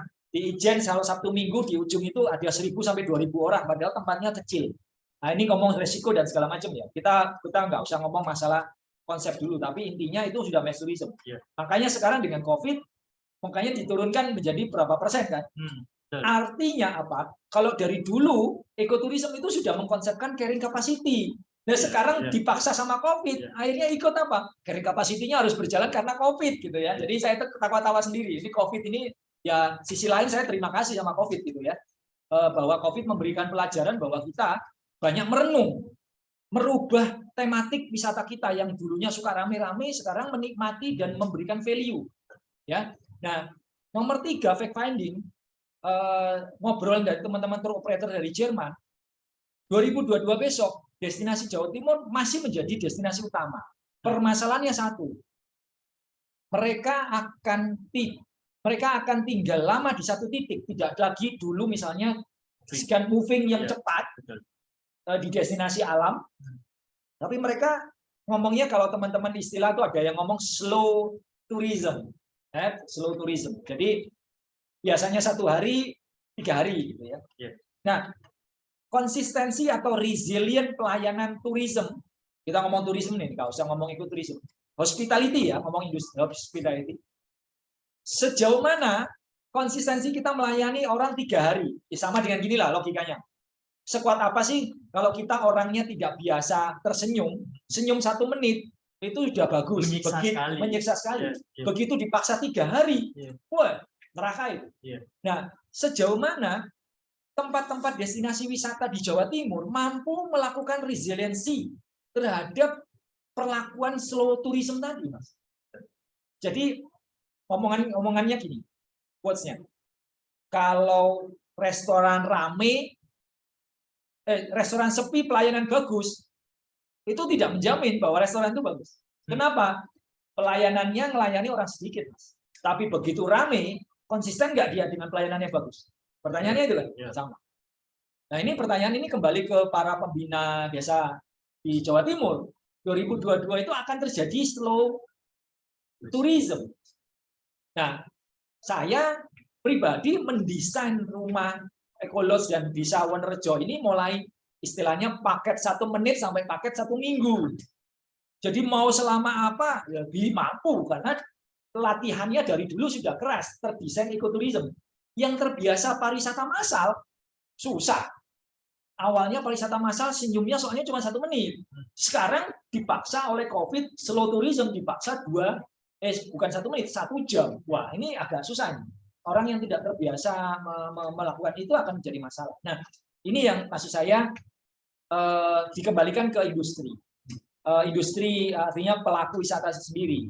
Kuat tidak mengalami ledakan-ledakan tourism yang khususnya di Indonesia, khususnya di Jawa Timur, yang menjadi destinasi internasional menuju ke Bali. Karena rutenya kebanyakan itu dari Bali pakai transportasi darat, masuk ke Nganjuk, masuk ke Malang, Surabaya, mohon maaf, hanya dilewati, stay di Malang atau di Probolinggo, rata-rata stay di Malang, length of stay-nya, masuk ke Bromo, lanjut ke Baluran, itu traffic darat semua. Tapi kalau dari Jakarta Bali, hampir semua dominasi ekoturis pakai pesawat. Nah, logikanya kalau dibandingkan Jawa Barat dan Jawa Timur memiliki peluang menjual lebih banyak karena dilalui traffic darat, tidak melalui pesawat. Kalau ditanya how eco tourism, ya Jawa Timur lebih eko daripada Jawa Barat, begitu ya. Memberi dampak multiplier-nya. Nah, permasalahannya dengan adanya tol dan dulunya tidak, signifikannya seperti apa? Ini perlu diukur. Apakah jangan-jangan tol ini juga memberikan kematian tanda petik di Bangil dan Pasuruan dan Probolinggo, gitu ya? Atau bahkan nanti kalau sudah jadi masuk ke Bali menjadi langsung destinasi ke Banyuwangi dan kemudian nyebrang, akhirnya deretan 3-4 kabupaten itu terlewati. Nah ini menurut saya perlu kreativitas, perlu produktivitas, perlu sosial inovasi untuk mengangkat akibat tol dan pandemi ini. Jadi restraint-nya itu hambatannya itu peluang iya, semua itu peluang, tapi pasti jadi dampak. Bahwa tol ini plus minusnya seperti apa, itu perlu diukur secara dampak pariwisata. Nah ini yang menurut saya harus dilihat. Kalau selatan sampai detik ini saya melihat belum menjadi destinasi utama. Lumajang, Pacitan, segala macam masih favorit dari Bromo, jalur utara masuk ke Bali.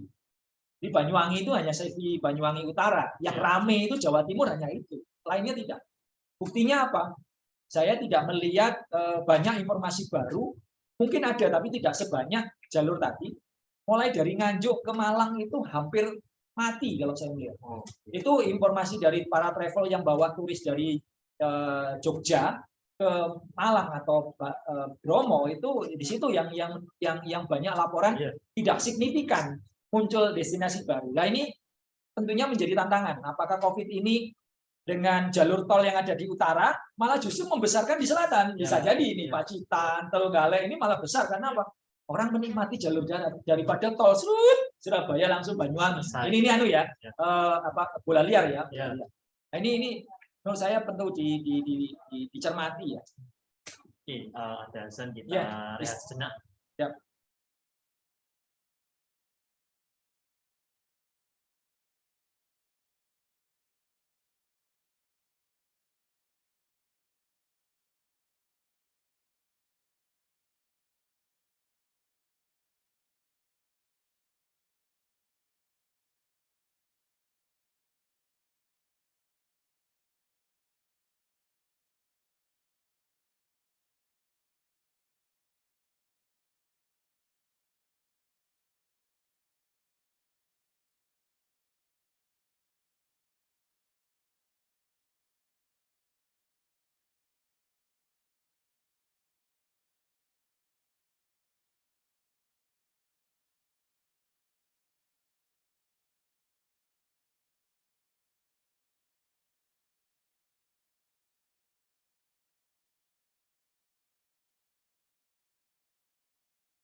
Oke, baik Pak Nurdin. Alhamdulillah barusan selesai ada azan zuhur.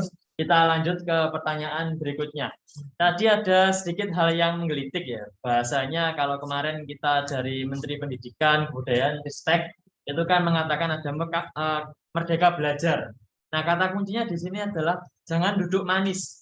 Nah, kalau dikaitkan dengan Civitas Akademika, bagaimana peran Civitas Akademika terhadap perkembangan di ekoturisme ini sendiri, Pak? Ya, satu jelas desa atau masyarakat ya, itu ya dari dulu sebenarnya ini bukan teori lama, dari dulu membutuhkan jembatan antara regulator pemerintah dengan teman-teman kampus untuk menjembatani secara knowledge.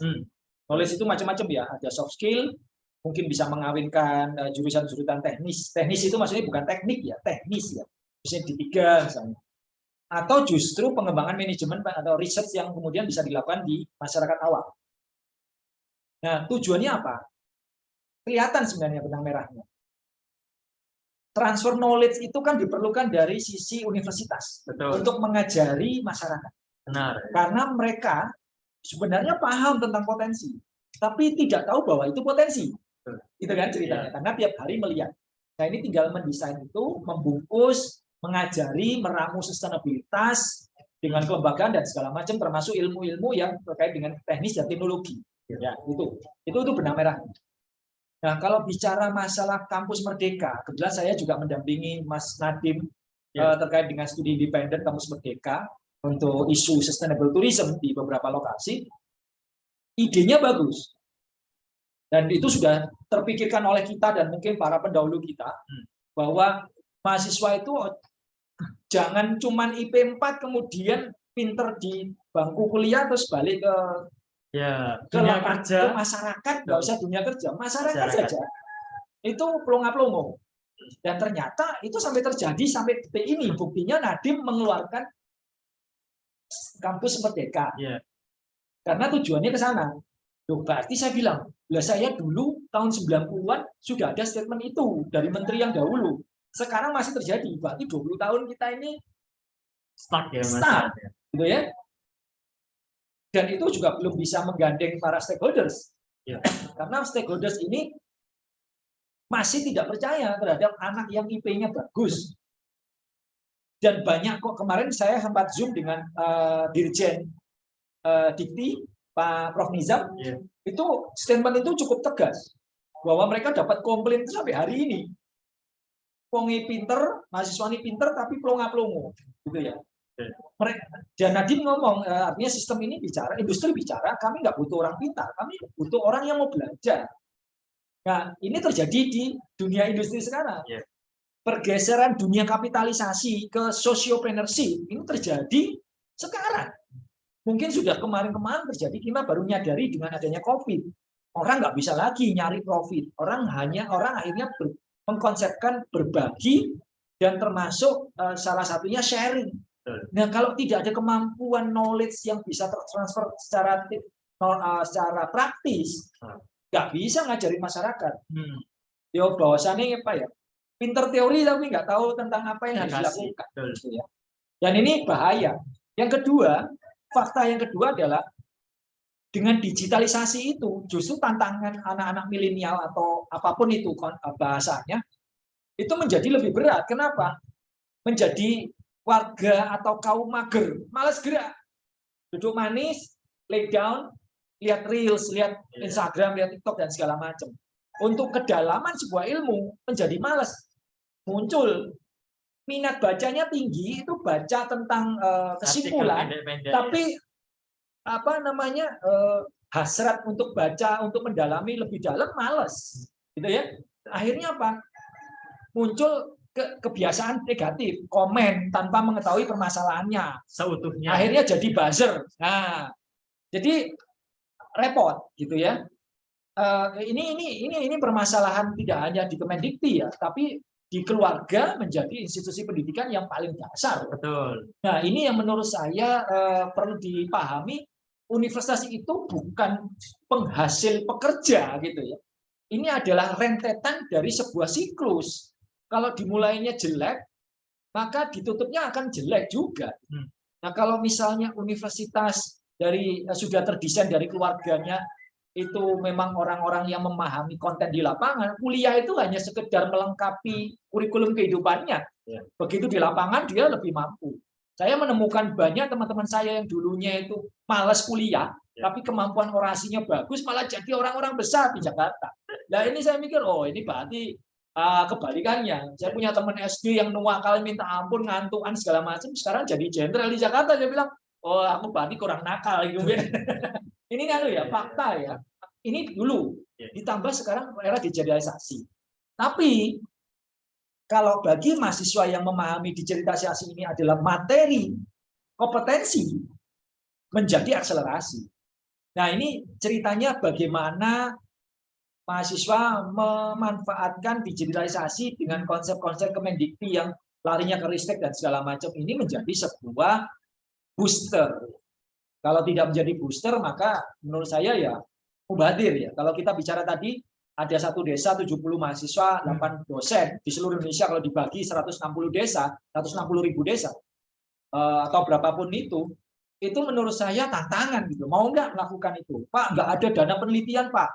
Yo, aku iso ngomong, ini mudah-mudahan orang Surabaya semua, nek nganggo duit akeh tunggale gitu loh. Kalau orang bekerja dengan uang, yo semua orang bisa. Permasalahannya, apakah kalian mau bekerja dengan hati? Permasalahannya itu. Ya, saya membangun konsep di desa ekoturism di Wonorejo ini 15 tahun sendirian. Dan itu tembus Eropa, kemudian berdampak ke multiplier effect yang luar biasa. Dan ini jadi go internasional, tidak lagi level nasional, sendirian. Dengan dibantu koneksi saja, tidak ada universitas, tidak ada negara, tidak ada apapun. Itu kalau passion, dan itu nggak berhenti. Tapi kalau berdasarkan uang, nunggu kajian, penelitian, keuangan, pengabdian masyarakat, wah yo leren dari menungso ya, Ren ya. Ngono ya, gitu ya. Ini benar-benar menohok sebetulnya ya bagi teman-teman, bukan cuma dari sisi akademisi mahasiswa, tapi juga sebagai dosen ya Pak ya. Menarik sebetulnya dan menohok gitu. Oke. Yang kedua, pertanyaannya, ketika kita bicara terkait dengan ekoturisme yang barusan, bekerja dengan hati, pertanyaannya, apakah investasi bekerja dengan hati itu bisa terwujud? Atau yang lebih sederhananya, seberapa besar peluang pekerjaan di ekowisata? Oke, terbukti yang saya lakukan, kita nggak usah ngomong riset katanya orang ya. Ini yang saya lakukan adalah kurikulum kehidupan. Saya itu banyak melihat peluang yang luar biasa di desa ini saja, yang biasa katanya orang biasa-biasa aja desanya, biasa ada sawah, biasa saja. Banyak desa-desa tempat lain yang luar biasa. Bukan masalah itu, tapi masalah mungkin quotes-nya saya balik. Kalau filosofinya adalah kalau kita ngejar uang itu seolah, kalau boleh saya analogikan, kita ini ngejar bayangan. Kira-kira kalian teman-teman peserta bisa nggak ngejar bayangan kalian? Nggak bisa. Yang bisa adalah bayangan ngejar kalian. Maka kalau kalian kejar passion Anda, bayangan itu akan ikut. Uang itu akan ikut. Jadi kalau bicara tadi spesifik, ya mohon maaf, ini bukannya pamer. Jadi nggak enak ngomong penghasilan gitu. Tapi kalau teman-teman ini yang cowok, saya pengen tanya, berapa sih penghasilan yang pengen dilakukan selama sebulan? Kalau yang cewek jadi calon istri, berapa sih yang maunya suami berikan? Itu kan ditanya dulu. Pertanyaan saya bukan itu. Pertanyaannya adalah, selama sebulan itu kalau kalian kerja menjadi staff atau ikut orang lain, berapa waktu untuk keluarga? Berapa waktu dimaki-maki oleh atasan? Berapa waktu untuk harus jam kerja 9 to 5? Tapi kalau di sociopreneurship, di industri ekoturism yang begitu luas, Anda adalah bos diri Anda sendiri. Permasalahannya Anda mau nggak ngambil resiko itu? Ya, saya mengambil resiko itu dengan meninggalkan semua itu tadi yang saya sebutkan. Dan kemudian saya dikontrak oleh Jerman, dikontrak oleh Greenpeace dan segala macam. Kalau dulu lay down, saya dulu di kampus, apa bisa saya keliling Indonesia 2 kali? Apa bisa saya mendampingi pakar ekoturism internasional pada waktu asesmen dibiayai oleh PBB? Nggak ada cerita itu. Jadi seberapa jauh resiko itu? Kalau saya mengutip, ya nggak usah ngomong ikutan saya ya. Saya ini manusia, punya dosa banyak sekali. Ikut yang menciptakan. Allah itu sudah ngasih statement. Allah tidak akan merubah nasib suatu kaum kalau kaum itu tidak mau berubah. Lah kalau kalian nggak percaya itu, Anda sudah murtad. Dalam konten hal ini ya, keilmuan. Anda sudah murtad terhadap mengkufuri nikmat, begitu ya. Ini Allah yang ngasih ngomongan kok. Saya buktikan bahwa kalau kalian berada di zona nyaman, ya kalian nggak akan. Kalau kalian mau sesuatu yang baru, harus melakukan yang baru. Kalau kalian melakukan hal yang sama dengan jutaan orang, ya hasilnya jutaan orang. Gitu. Katanya sebuah quotes, kalau Anda itu bosan hidup dengan hidup Anda, you get move on. Kenapa? Kalian bukan pohon, gitu loh. Ini ya, you're not a tree. Ya, kamu bukan pohon, kamu itu manusia. Gitu. Nah ini anu ya, terkait dengan peluang kerja. Jadi ada, bayangkan kalau di desa di Jawa Timur ada 37 kabupaten. Saya nggak tahu sekarang ada ya 37 atau 36. Kemudian ada berapa, bukan ratus ya, ribu mungkin ya desa ya. Kalau setiap desa memiliki potensi yang unik dan kalian mengerjakan itu dengan passion, dengan senang hati, atau kembali ke desa masing-masing mendesain itu, ini hanya masalah kapan kalian mau menampilkan itu. Saya kan orang Surabaya, tadi kan saya sudah ngomong di depan. Saya ini orang Surabaya, membangun desanya orang di situ Bondo 500 kilo PP dari Surabaya, nggak masuk akal. Gitu kan? Kalau kalian punya desa, nggak usah jauh-jauh, desa itu aja yang dikerjain. Saya tidak bicara potensi ya, karena semua desa pasti punya potensi. Betul sekali. Permasalahannya kreativitas dan produktivitas itu yang menjadi tantangan. Ya kan? Ya kita sering baca, kok iso ya jual sampah menjadi miliarder. Ya. Loh, kita ini nggak nengok ke diri kita. Kita ini punya potensi loh. Cuman orang lain Bisa mengembangkan Nah. potensi itu dengan baik ya. betul. Kalau ngomong penghasilan di ekoturism, mohon maaf ya, semua yang bekerja di industri ekoturism itu rate-nya itu luar biasa. Kalau teman-teman memperhatikan kalau rate-nya per bulan saya ingin 20 juta Pak per bulan. Ya non sewu itu bicara saya 3 hari di sebuah organisasi itu 3 bulan bisa tuh 3 hari saja untuk 1 bulan. Ya. Itu ngomong rate standar. Kenapa? Karena skill yang dibawa menjadi sebuah formula ya. Jadi yang dihargai pengalamannya bukan pada waktu notok palu atau memukul palu 1 menitnya, tapi belajar memukul palu yang 20 tahun sebelumnya. Betul. Itu ya. Seperti kelas yang sekarang ini. Betul. Kelas sekarang ini. Saya tidak akan bicara pengalaman saya sekarang kalau saya dulu tidak memiliki resiko keluar dari kampus dan traveling. Jadi ini hal yang menurut saya sangat bisa dilakukan oleh semua orang, bukan sangat bisa ya. Ya amat sangat bisa gitu. Ya, ya. Ini tadi Anda bukan pohon gitu ya. Betul. Jadi move on gitu ya. Ya.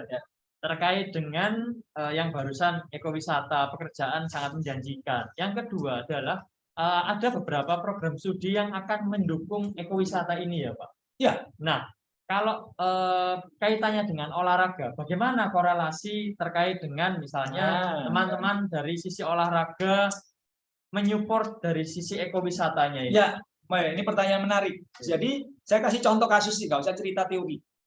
Seminggu yang lalu saya kedatangan cyclist ya, pesepeda ya, dari Bogor. Dan mereka bukan orang profesional. Mereka pekerja kantoran, punya hobi yang sama, membentuk sebuah klub namanya Bikelanders. Ada di Instagram. Saya baru kenalan seminggu yang lalu, 2 minggu yang lalu. Kemudian dia datang ke rumah saya, diskusi MOU dengan saya sebagai salah satu destinasi utama untuk paket 3 hari 2 malam atau 4 hari 3 malam. Paketnya begini, mereka membawa sepeda dari Jakarta, datang ke Baluran, Ekolodge, stay di sini, tapi targetnya adalah Baluran Ekolodge, Baluran, Desa, sama KWIJ. Yang dijual adalah paket bersepeda, tapi bersepedanya bukan pesepeda profesional. Pasar pesepeda umum, family, itu mereka pakai e-bike. Lebih ringan. Lebih ringan, jadi tidak terkesan sepedanya itu serius banget. Dan ini pinternya ini saya salut.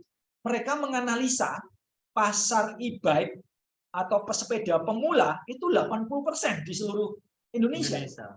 Khususnya di Jawa pasar di Jakarta.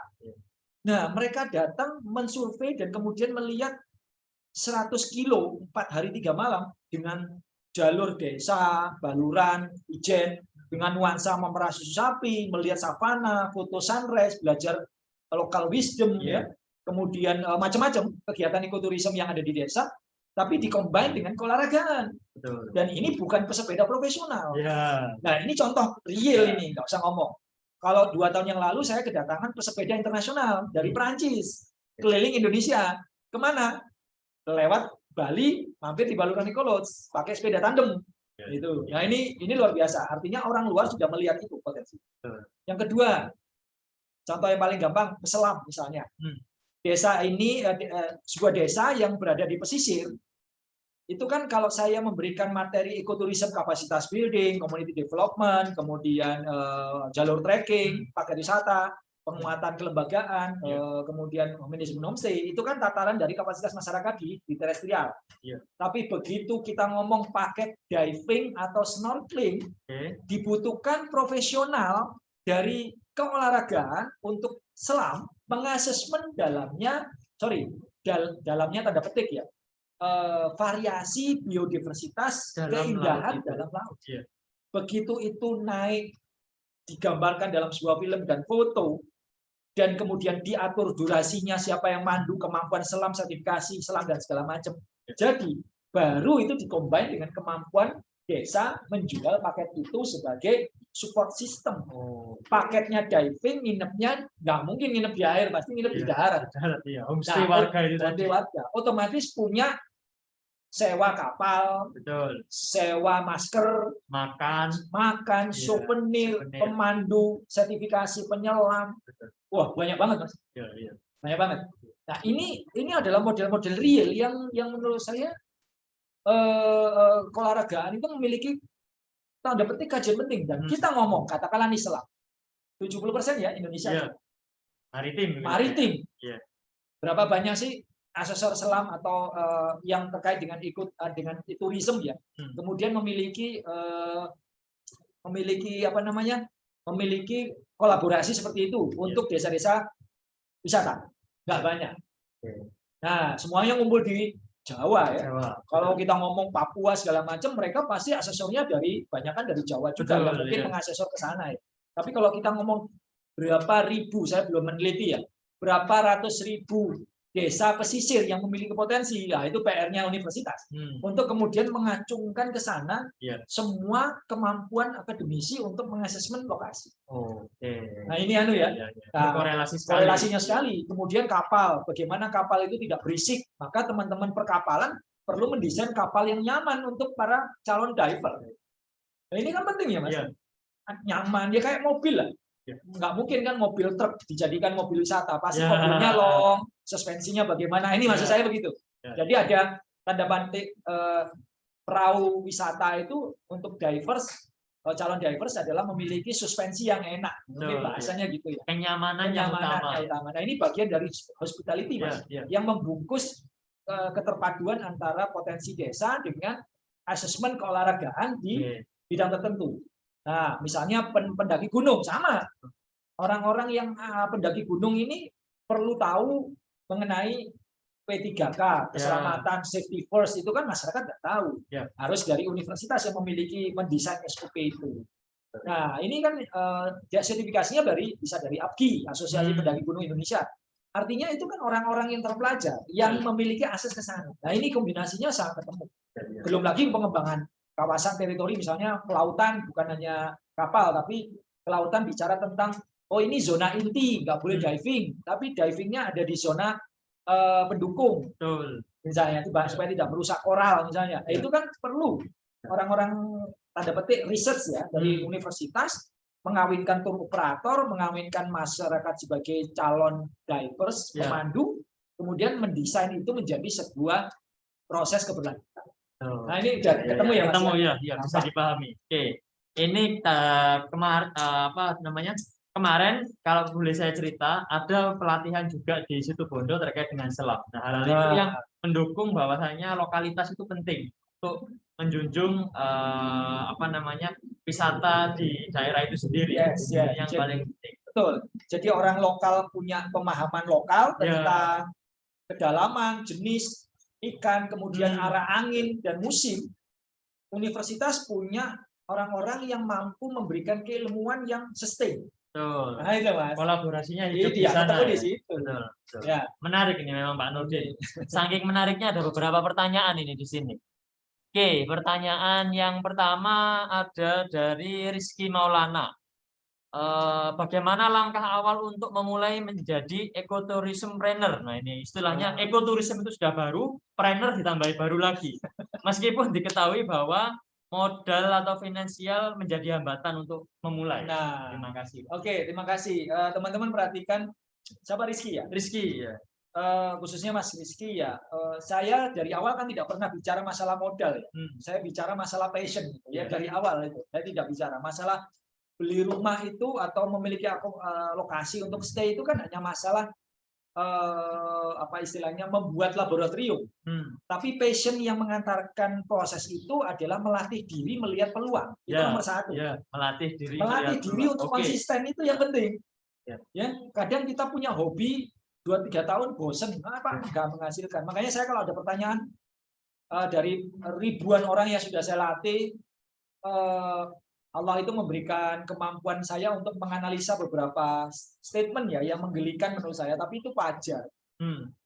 Misalnya gini, Pak, saya sudah 10 tahun menggarap desa saya, tapi nggak maju-maju. Ya, Jawaban saya satu, belum 11 tahun. Kan tadi omongannya, passionnya Pak, saya belum, Pak, saya sudah 10 tahun. Saya jawab, belum 11 tahun. Oke. Ya. Paham ya, Mas ya? Ya, paham. Pak, saya sudah 20 tahun. Belum 21 Ya, tahun. benar. Ini ya, ini. Ya. Pak, sampai kapan? Saya mati. Karena konsistensi itu, jadi gini, kembali ke statementnya Allah ya. Allah itu sudah ngomong, yang memberikan rezeki itu bukan kerja keras, tapi istiqomah dan ikhtiar. Loh, Ya. paham ya, Mas? Ya. Nah, kalau rezeki itu diambil dari orang yang kerja keras, bukan dokter yang paling kaya, buruh. Ya. Dia bangun jam 5, pulang jam 5 sore. Dokter kerjanya cuma 2-3 jam. Uangnya lebih besar daripada buruh. Kalau paling pinter, bukan dokter. Ya toh? Ada lagi. Ya. Tapi bukan itu katanya Allah. Ikhtiar dan istiqomah. Ya. Kalau berdasarkan waktu dan keahlian, ya nggak fair. Orang yang nggak sekolah berarti bodoh, nggak punya peluang untuk kaya. Kesempatan, ya. Betul ya? Ya. Ya, Nun Sewu. Tahun 2000 berapa itu muncul di Jawa Pos headlines, pengemis yang punya 4 mobil berapa rumah. Ya. Gitu ya? Pernah baca ya? Itu nggak kuliah. Luar biasa mempekerjakan. Ini terlepas mengemisnya ya, jangan ditiru ya. Tapi maksud saya istiqomahnya dia.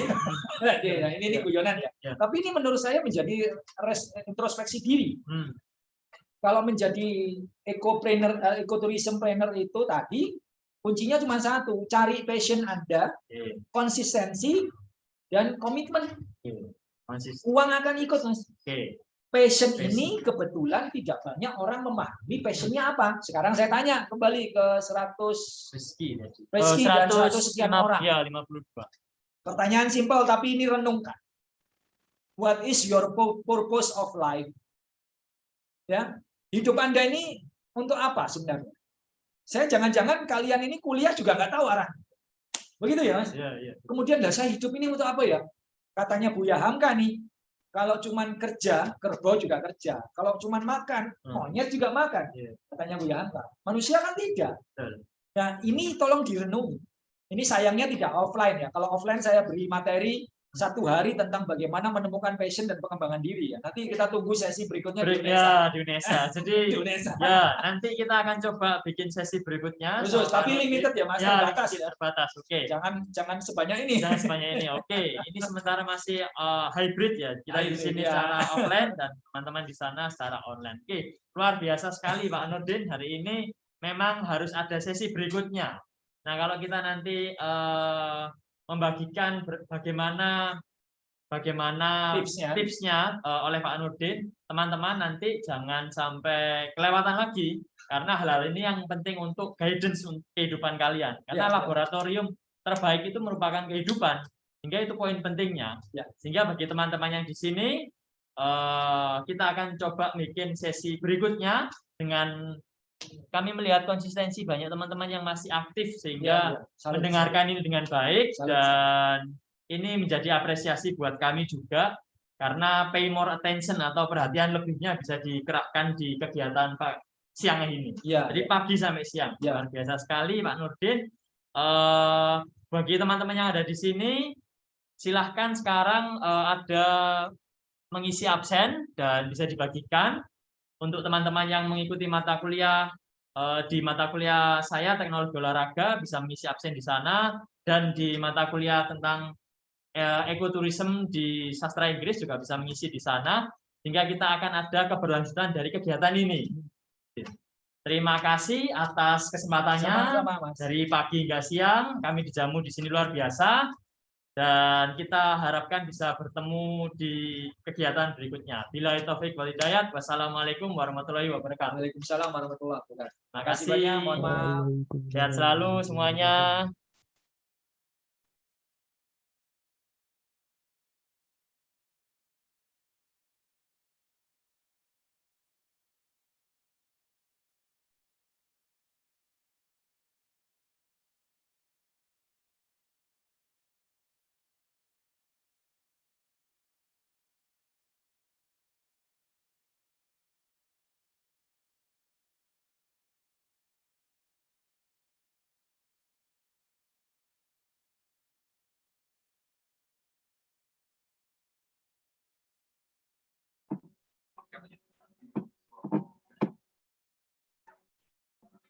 Baik, terima kasih atas pemaparan dan ilmunya Bapak-Bapak narasumber, luar biasa sekali.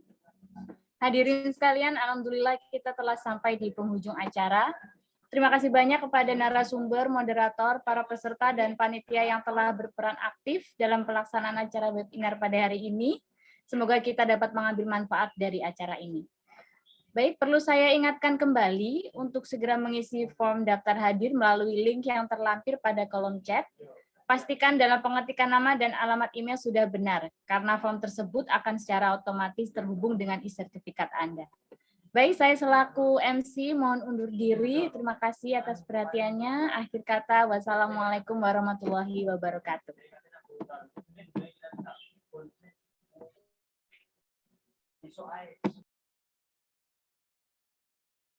Waalaikumsalam warahmatullahi wabarakatuh.